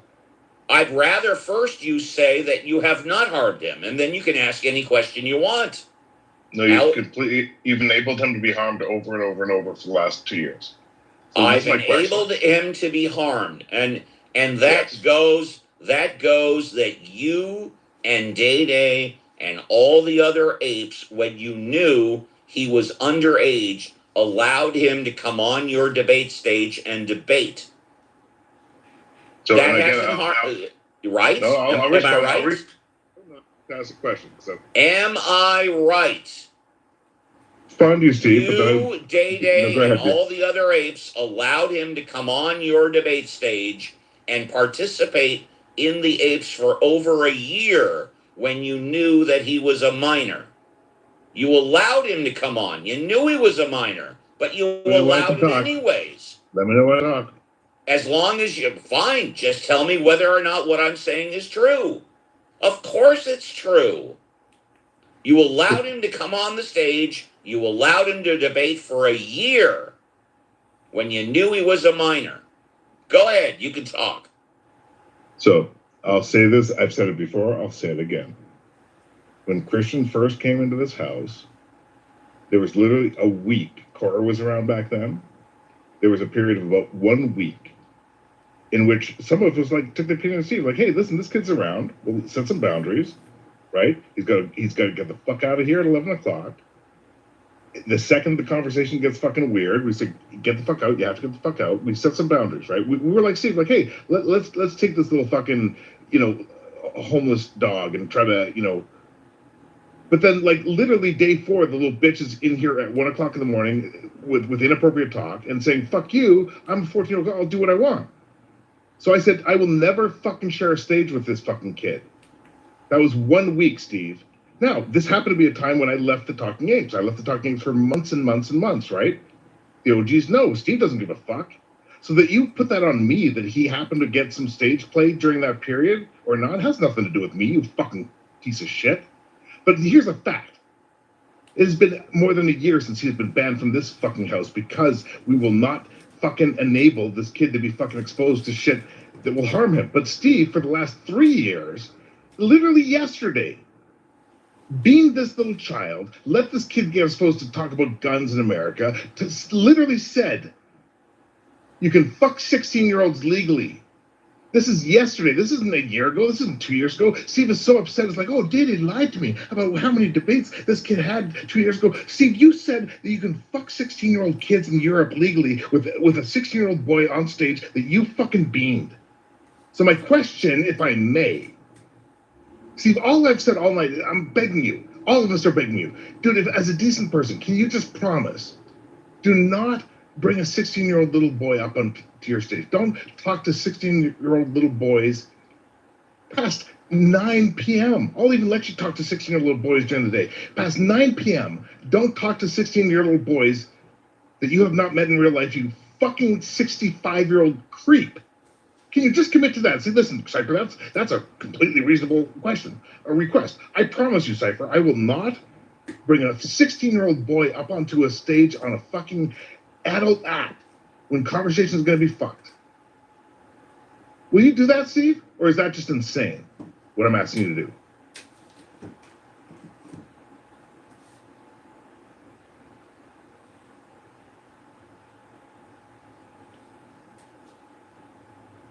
I'm not sure.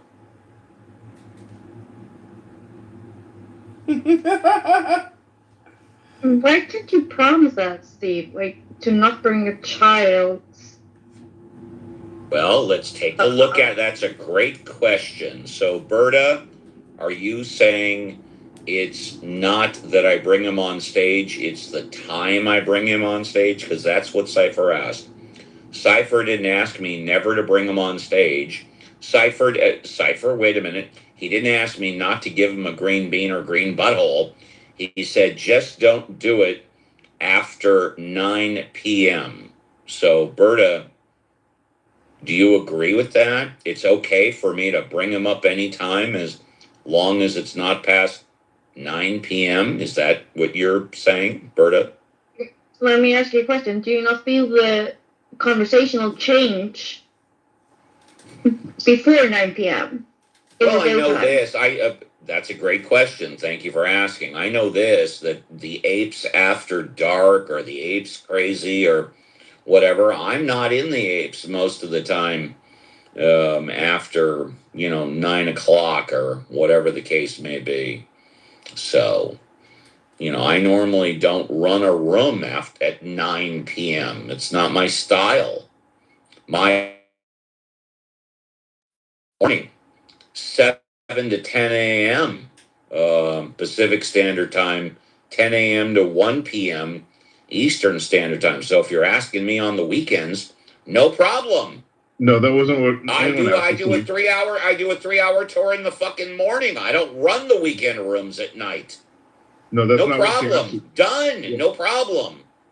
No, That is what you asked, Cypher. You said after 9 o'clock, right?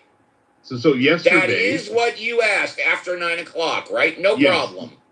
So yesterday, after 9 o'clock, not on a weekend, Steve beamed a 16-year-old kid and then came and bragged about finding a 17-year-old boy that he also beamed. That's right. That's because you guys were talking about it the entire time. That's right. Doesn't matter. Doesn't matter. Doesn't matter. Why were you talking about it if it doesn't matter? No. Why are you talking about Why were you talking about it if it doesn't matter? Yesterday wasn't the weekend. Of course it matters. Yesterday was after 9 p.m. Don't say you don't care. Of course you care. Yesterday is when Steve beamed in his house. You can insult me. A 16-year-old. Can I speak, Steve?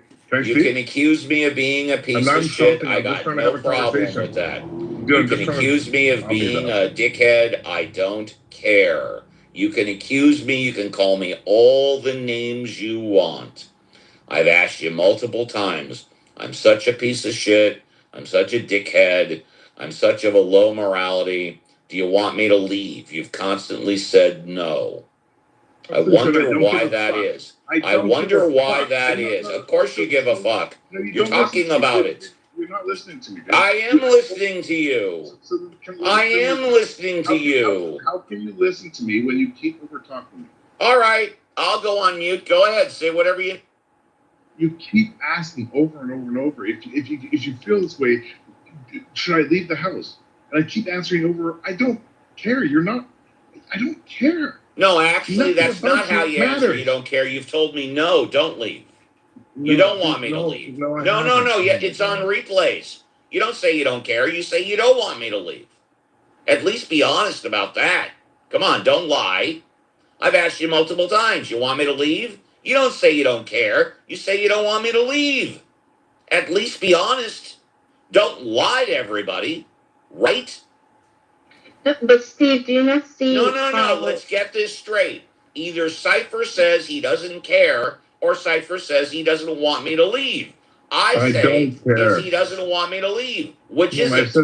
I've said it over and over. It doesn't matter. You can pink ticket and then join the house 2 seconds later. I pink ticket this house 3 times a month. That's you. You're not me. You're not me. But also, how many times do you pink ticket? So you want me to leave? I don't care. I keep saying you don't care. Bitch, what part of I don't give a fuck about you do you not understand? All right. Then you make your bed and you sleep in it. Goodbye. Oh, sweet. Maybe Jesus.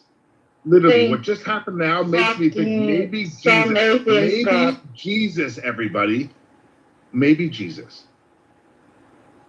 Yeah, that may have turned us to Christianity. Yes. The fact that motherfucker left makes me think maybe Jesus. And because Christian was here for a second. The poor guy, and we're all talking about him. I'm like, okay, if you really fucking care about him, you're gonna shut the fuck up and just quiet. No, he didn't give a fucking shit. I at least send Christian a friend request because he ain't a fucking friend. God fucking damn it.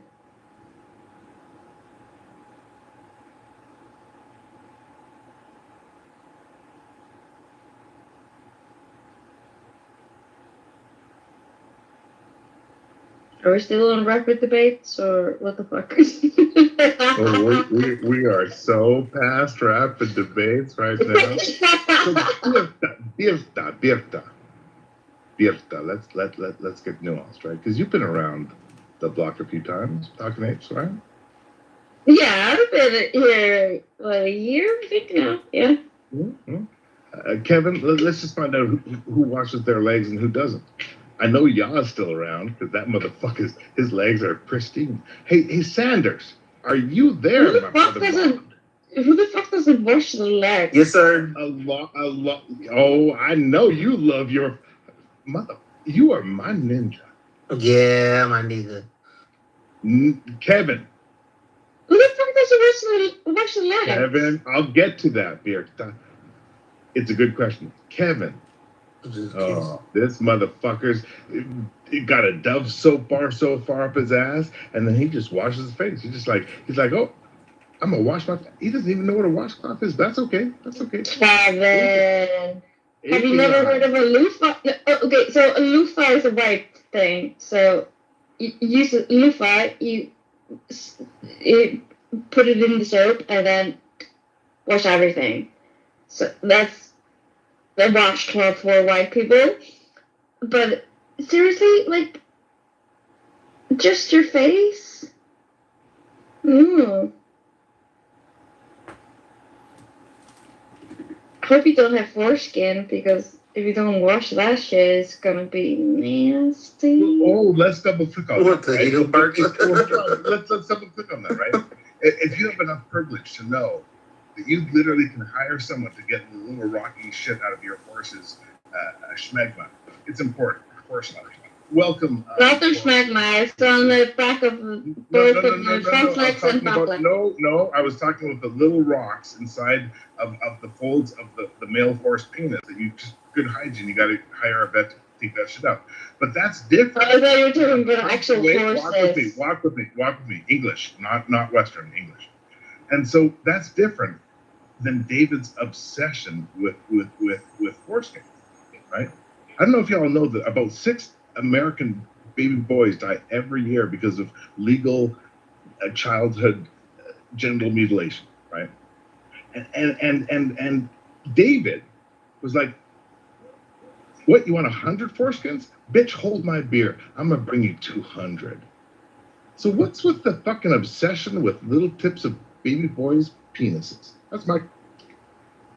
So again, I get it for the time, like in the Bible, blah, blah, blah. It was for cleanliness, because apparently people didn't know how to clean themselves, and most guys today do not know how to clean their dicks. So with our foreskin. So, but seriously, like, education could cover today's genital mutilation against men.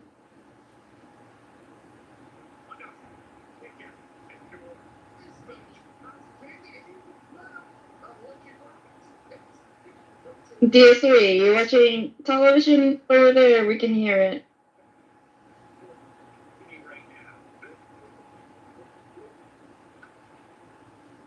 What you mean here? What's up?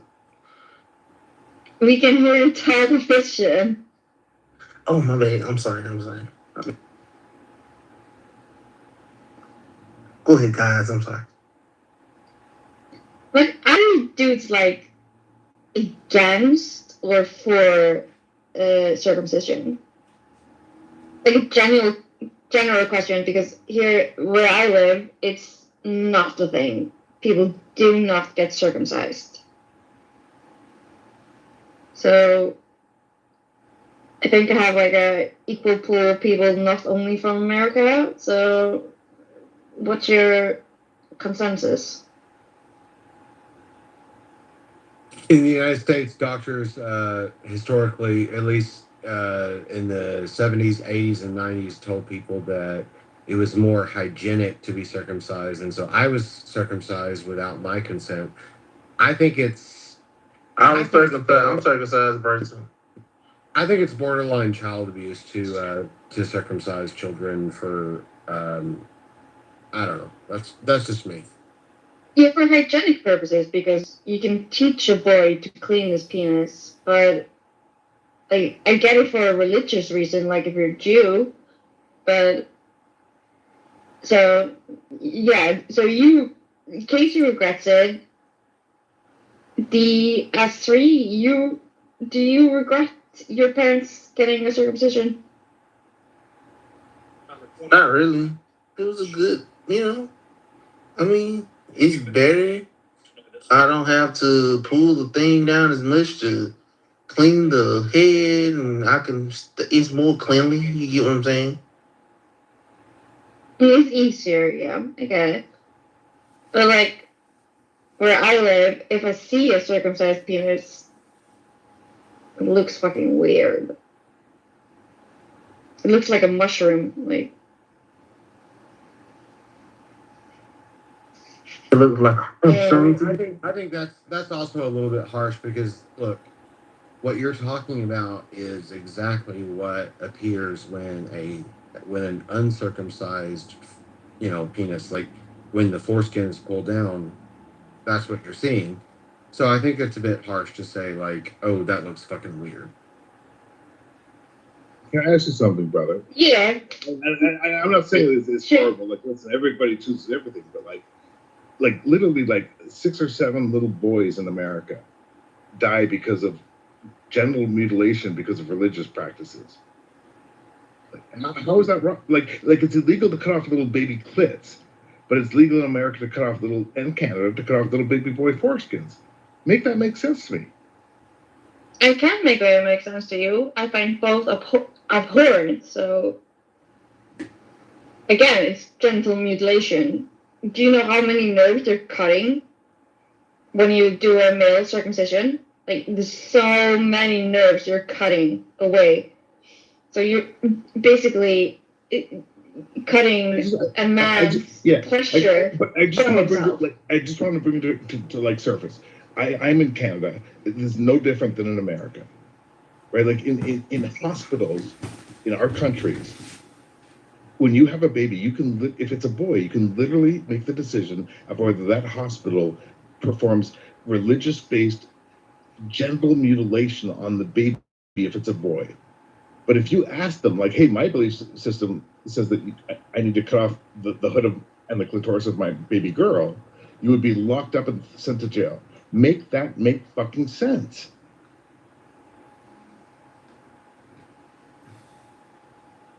What do you mean make that make fucking sense? That's not my choice. Like, again, I do not like that you're equating male circumcision to female circumcisions, because female circumcision is a lot. Yeah, but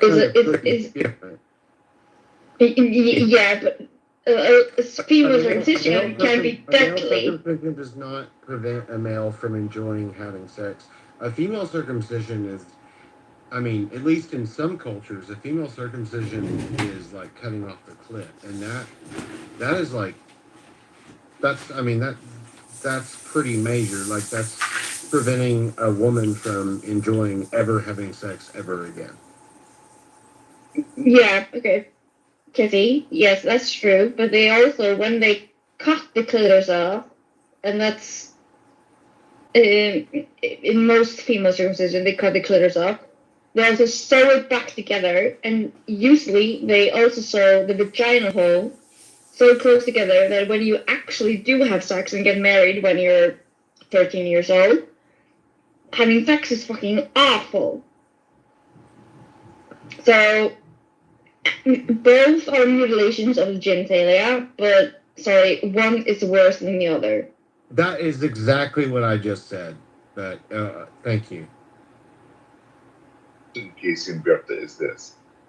You're arguing like which is the worst evil. Scientifically, neither is necessary.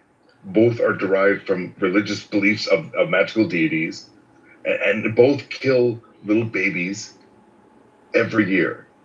And so Bill is like, oh, listen, more women die of, and it's more horrible for women. 7 little baby boys, or 7 to 15 little baby boys every year in America die because of a belief in magical deities. Yeah, okay. So that they can have their little tips of their dick cut You're saying both are evil. Okay. Yeah, let's stop. You're saying both are evil. So yeah. Here's the thing. why do doctors continue to offer like that as like a standard medical like practice? I don't really get that. It's not even based on religion. I mean, maybe in Canada it is, but in the United States, like they'll circumcise baby boys regardless of your religious preference. They'll just circumcise. I agree. Like Casey, I was born Mormon. I'm not going to talk about myself, but no. What I'm saying is that the practice has nothing to do with science. You do that, less enjoyment. You're cutting nerves, and there's no need for it. Listen, does it make sense to think that God's going to kill you if you eat bacon in the Middle East when there's no refrigeration? Trichnosis? Yeah, don't do that. But you can eat all the bacon you want.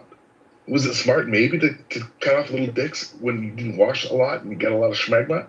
I don't know the answer to that. But I know that you don't need to cut off little baby boys' dicks today because they can just wash. You know what I mean? But Jeremy, is that insane? yeah, I get what you're saying, but you said it has nothing to do with science, but it has to do with science today, because who invented the science? White religious men. They made it a standard in America. This is not a standard in Europe. So those who made the standards in America, they made those rules. Let's do this, Birta. Can you get circumcised in your country? Can you perform genital mutilation on little baby boys in your country? Is it legal? No fucking clue. Is it? So you're saying it's illegal to have your boys circumcised in your country? Yes or no? I don't know. Stop it. Seriously, I don't know. Stop it. Stop it. Are we going to have an honest conversation here or not? Stop it. We're having an honest conversation. Do you know? Birta, I know the rules about circumcision in my country, in America, and I know it about your country because I'm telling you the answer is yes. You can absolutely mutilate the genitals of little baby boys in your country if you want. Yeah, but I'm saying it's so unpopular. Nobody does it. Oh, so. It's not popular, but it's legal. Not everybody fucking. Yeah, so I didn't know it was legal. I didn't know it was legal. Seriously, I didn't. Jeremy, seriously, I didn't. Well, okay, what's the country in question, and then also why is this relevant? What's the country in question?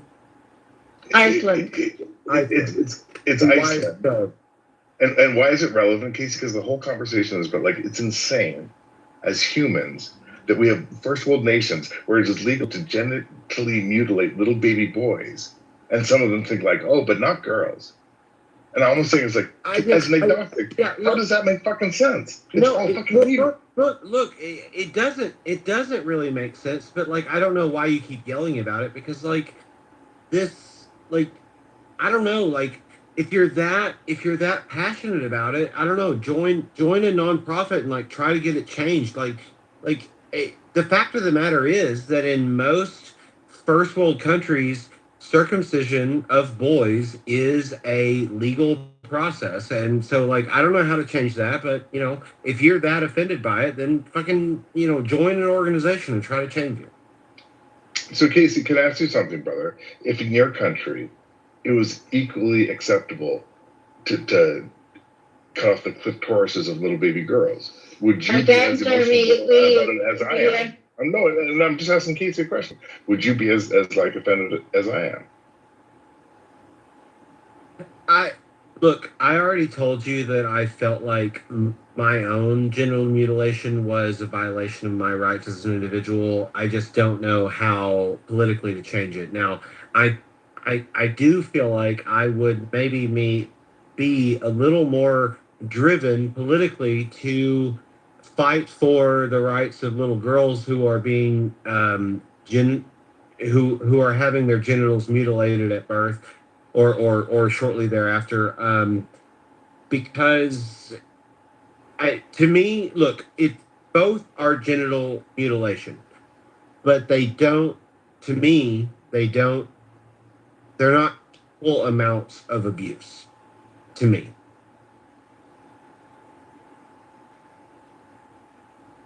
Again, if I can say,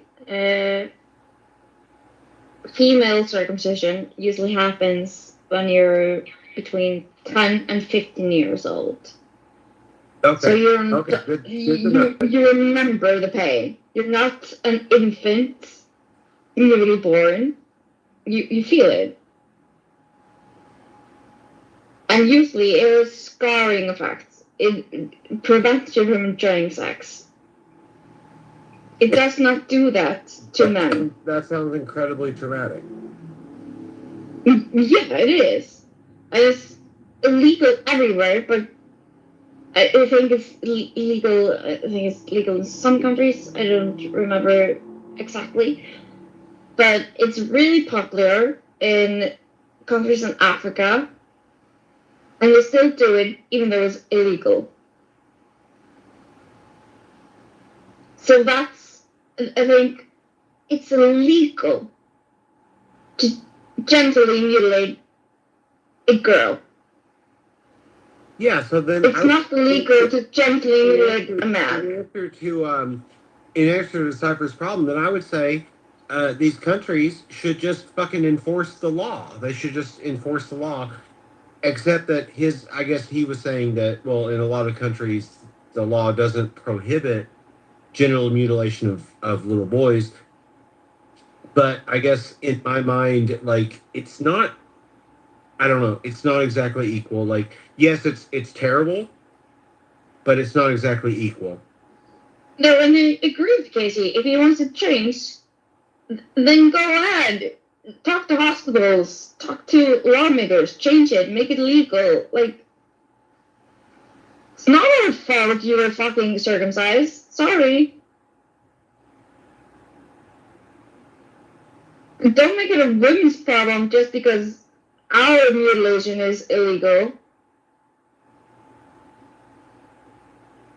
Yeah, I mean, like, thank God female genital mutilation is legal in nearly every country in the world. Thank God.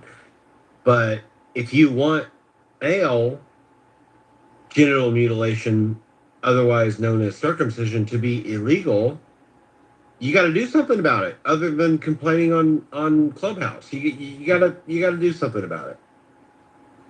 Yeah, you have to make change. You have to talk to people. You have to talk to doctors. You have to talk to lawmakers. Like, I know Cypher is not trying to equal the pain, but one is illegal, but it's still happening, and one is legal and happening everywhere, and you have to change something if you don't want it to happen anymore. You have to make it illegal. Hold on, guys. Here's the problem. This is where I take offense with what you guys are saying. You're making a distinction between female genital mutilation because of religion and male baby genital mutilation because of religion. Because this is just about religion, right? And here's the thing. I agree. These are different procedures. There are different repercussions, right? But the reality is that there are not a dramatic amount of women or men who are living a better life or are just living rather than dying because they got genetically mutilated as children, as babies. Then go talk to some lawmakers. Let me land. I don't know that anybody was arguing from a point of religion. So I'm just. So Casey, let me answer this. So Casey, I'll respond to Casey. So Casey, let me answer this because you said, hey, there's only a couple countries in the world that it's legal to genitally mutilate little baby girls. But you also conceded that there's a shit ton of countries, even Björk does, where it is legal to say, yeah, I'd like to choose to genetically mutilate my little baby boy. Right? And all I'm trying to submit is like, that is because of religious beliefs.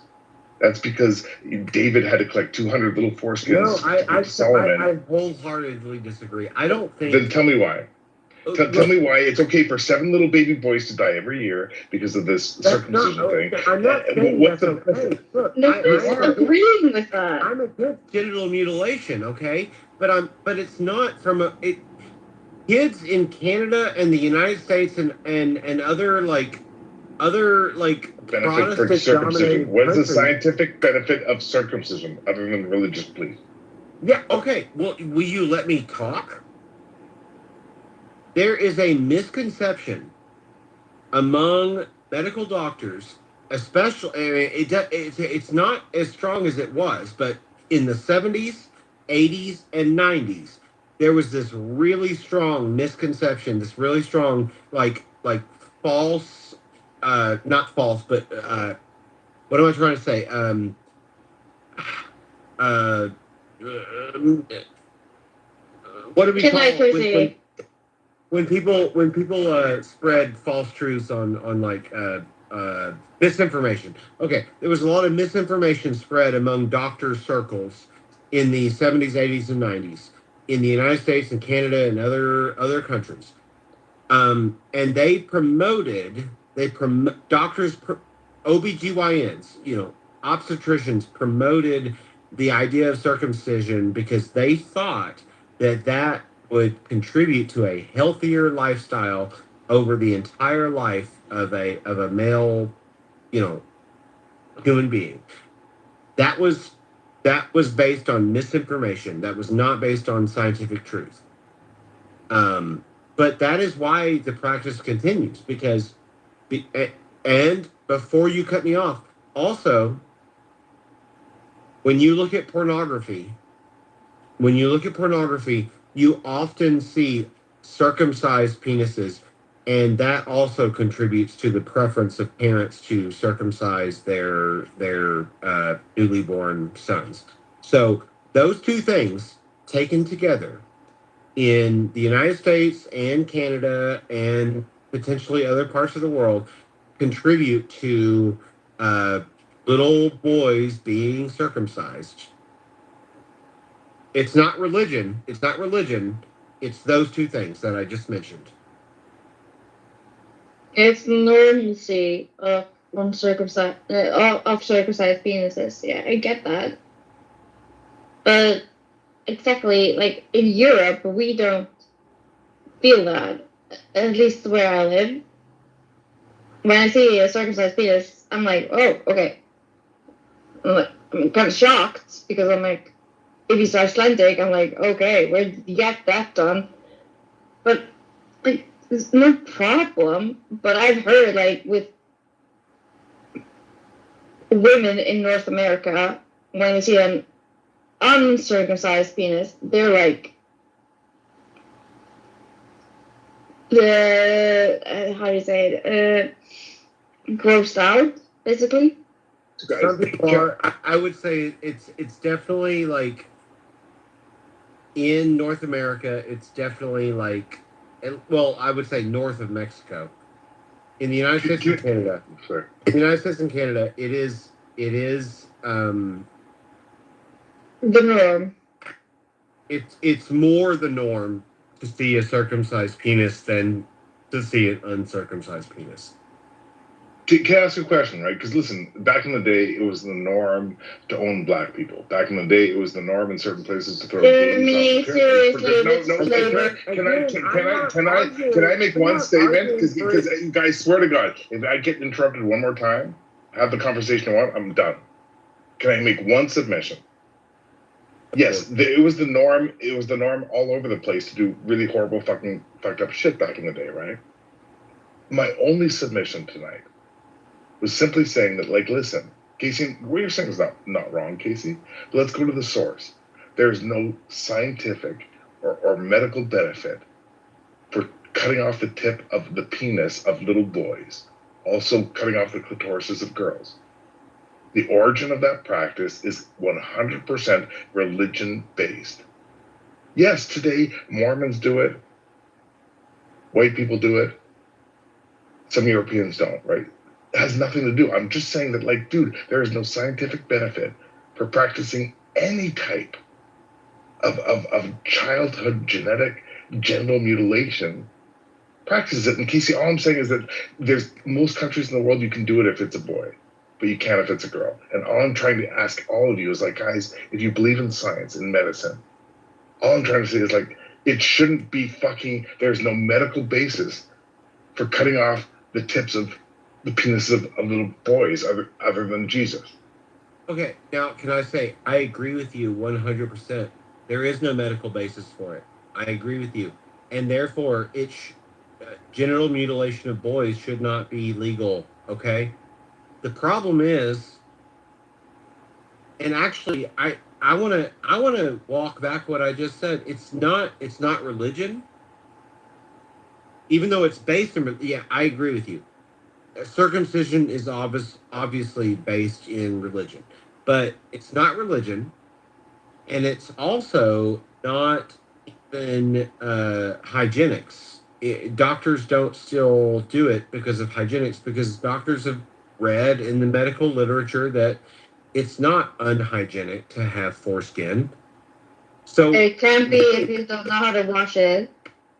Well, it can be. It can. Yeah, well, okay. So also, your sure, and also, douche is fucking useless. So yeah, if you don't know how to just like wash but not douche. And Cassie, can I ask you this? Can I ask you this, Cassie? Because I have two daughters, right? And I decided I would not get their ears pierced when they were born, because I think that is the exact same thing as not the exact same thing, but it's very similar to cutting off the tip of a little baby boy's penis. Because hey, if you want to do that, you go and circumcise yourself when you're a consenting adult.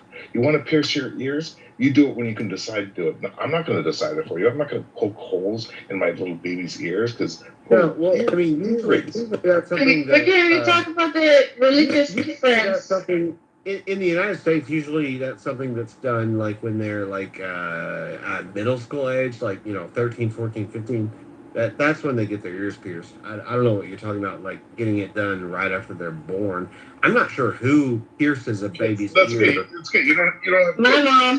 When you have a baby girl, the hospital will ask you, "Do you want to pierce their ears?" It's a true fucking thing. It's fucked up, but it's true. Well, not in the United States. They don't offer to pierce baby girls' ear. But anyway, but I want to finish my my ears were pierced when I was 10 months old. I also want to say, Cypher, the religious differences between female genital mutilation and male genital mutilation are completely different. For female, it's so they will never enjoy sex. For male, it's for cleanliness. And it's all based in religions. I do agree with that. So I get why one was banned furthermore than the other, or faster than the other, which that you cannot enjoy sex because in a bunch of African Bible culture and Christianity culture, the Europeans went with to Africa. Women should not enjoy sex. So that's where the female mutilation came from. The male mutilation came from cleanliness, mostly. It didn't come from taking away pleasure. So it's harder to get banned or harder to get stopped in some countries. Don't understand what you just said. My theory that I'd like to posit is that male circumcision is not about religion and it's not about hygienics. It's mostly in the United States. The main reason that people choose to get their baby boys circumcised, the main reason is because they feel like that is the normal thing to do based on pornography, based on what they're used to. They just feel like that's the normal thing to do. It's not about religion. It's not about hygienics. It's just they feel like it's normal. I think that's why most baby boys in America are circumcised, period. End of story. Yep. Today, I do agree with you with the current, like, that's today. But if you take it back, like, female circumcision and male circumcision, they have total, complete differences. Male circumcision back in the day, like biblical times, was for cleanliness, while female circumcision was female circumcision was so women would not enjoy having sex. So they wouldn't stray. You cut the clitoris off. Go ahead. I just want to. Here's two scenarios. Right? A little girl in Africa has turned 13. She goes into a structure with her grandmother, her mother, a bunch of the women, with a rusty, sharp thing, and her clitoris is cut off. It is violent. It is horrific. Right? I think a lot of people, when I describe that, think like, that is fucking barbaric. Now, here's another scenario. This happened probably 10,000 times yesterday in America and in the USA and Canada. A bunch of people went into a synagogue. A little baby boy was put up onto the altar. A rabbi took out, not a doctor, a rabbi took out a knife and cuts off the tip of a little baby boy's penis because of God. Again, because it doesn't cut off the tip of the penis, it cuts off the foreskin. Are we talking about And those things, cannot be similar. That child doesn't remember anything. The child doesn't remember the trauma. That girl remembers the trauma of being pinned down with a rusty fucking knife. Well, in the synagogue, they have a scalpel blade that's perfectly sterile. Like, Jeremy, I know you're trying to, you cannot equate those things. All I'm trying to say is do not genetically mutilate anyone. Don't fucking yes, I do agree with you. That's the only thing I've been saying all night, and you guys are attacking me. No, I'm not attacking you. You're making, with something you say, you're making. I don't know. I do agree. Like, I mean, the kids, the little boys that get circumcised for a very specific religious reason because they are born into Jewish families that who want them to be circumcised because of Jewish tradition. They don't remember it. They're not really traumatized by it. I would say that is different from a widespread practice of circumcising boys for a non-religious reason.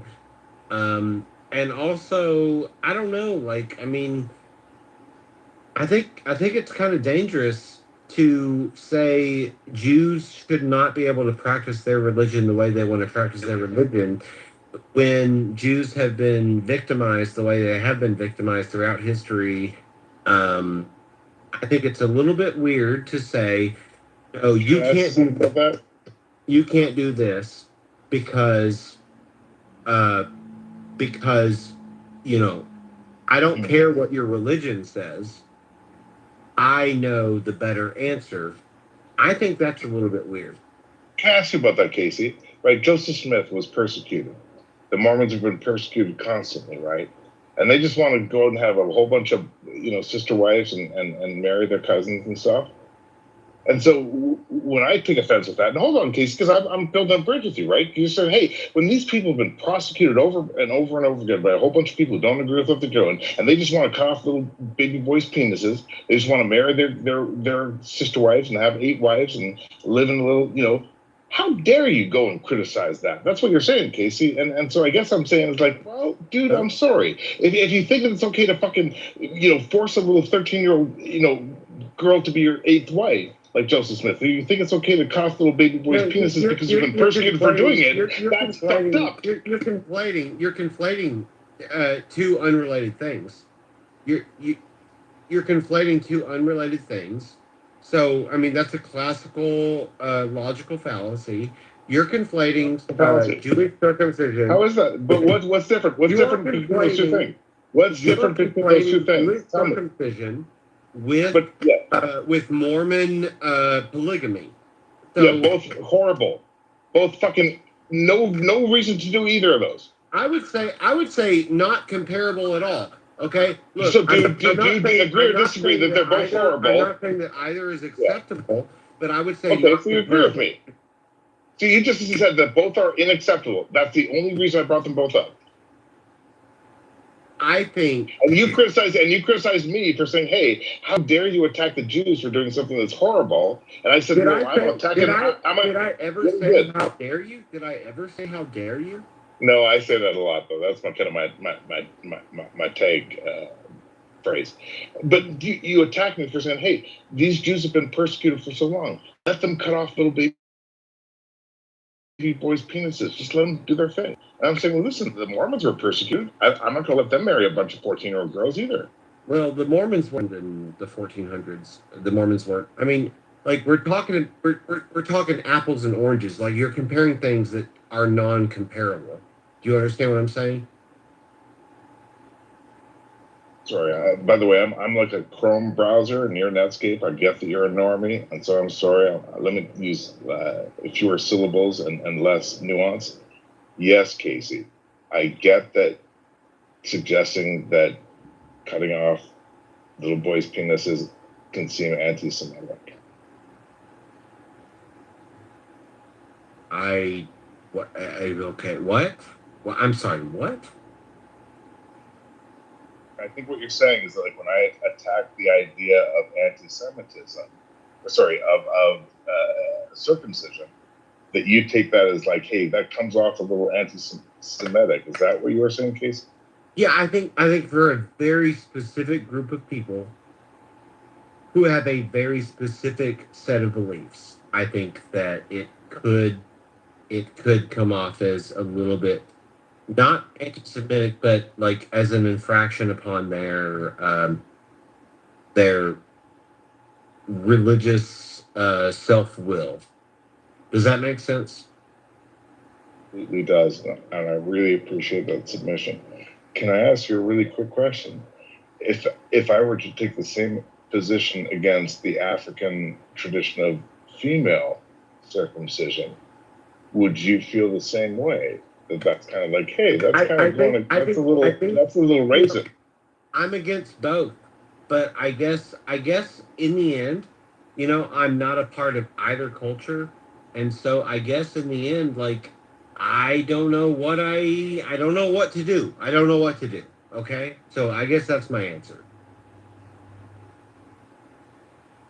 Submission, brother, and I don't know what to do either, other than do what I feel I need to do, and so that's why I come up here and obnoxiously rail against the idea that any type of genital mutilation against little kids is fucked up.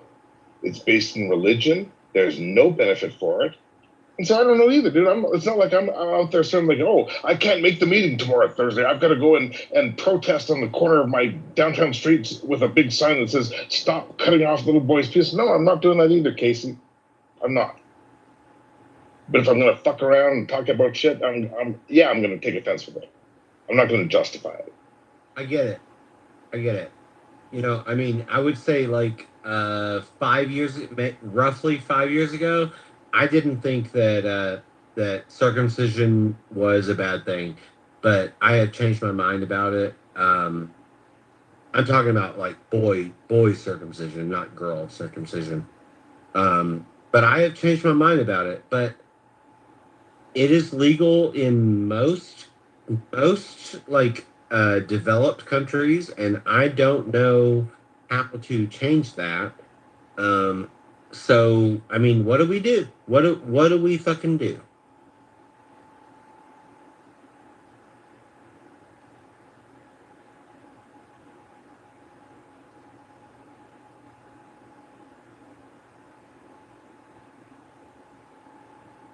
Actually, Germany tried to make circumcision illegal. You can look this up. There was a big court case in Germany tried to make circumcision illegal, and then there was a big backlash saying, "Oh, we are doing the same thing that they did during Nazi Germany. We're attacking Jews." And so it's really hard to like. It's hard to like legislate stuff like this.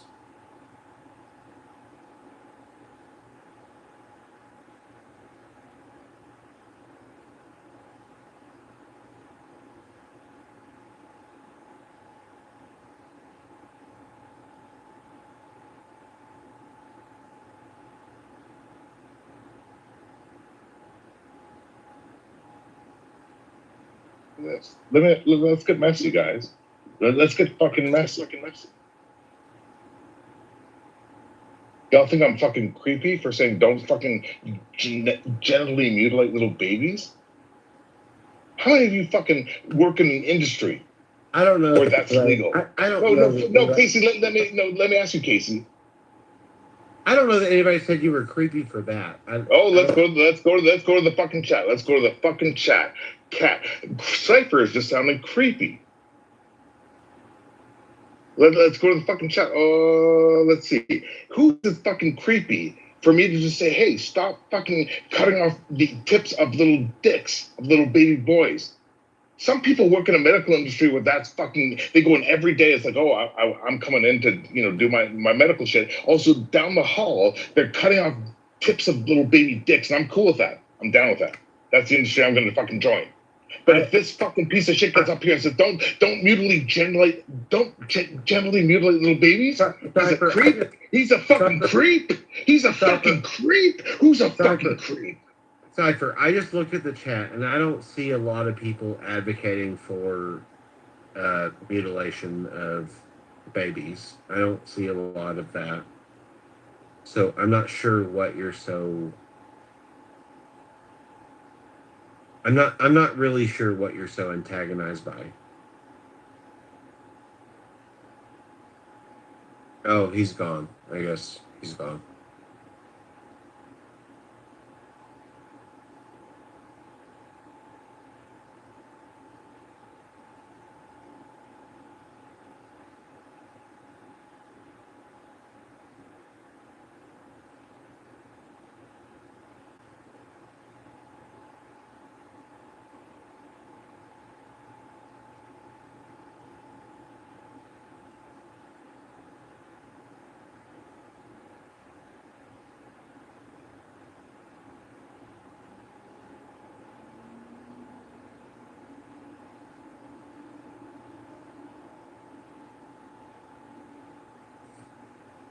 Is anybody besides me? I'm sorry. That was improper grammar. Brother, here. Is anybody beside me still here? I'm here.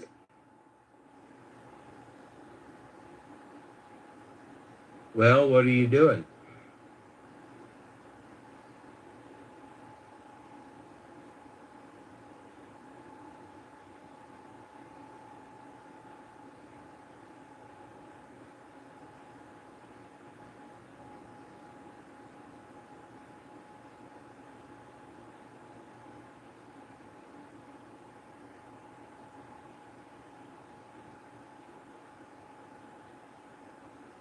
Well, I don't know. Everyone here is silent, so I guess I just hope you all have a good night. I don't support genital mutilation of children in any way, and I hope that no one ever paints me to support that. But I also think that with boys, it's a little bit different. With girls, I kind of think that too. I hope you all have a good night, and I will talk to you later, maybe.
the fuck is this shit?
Bluetooth.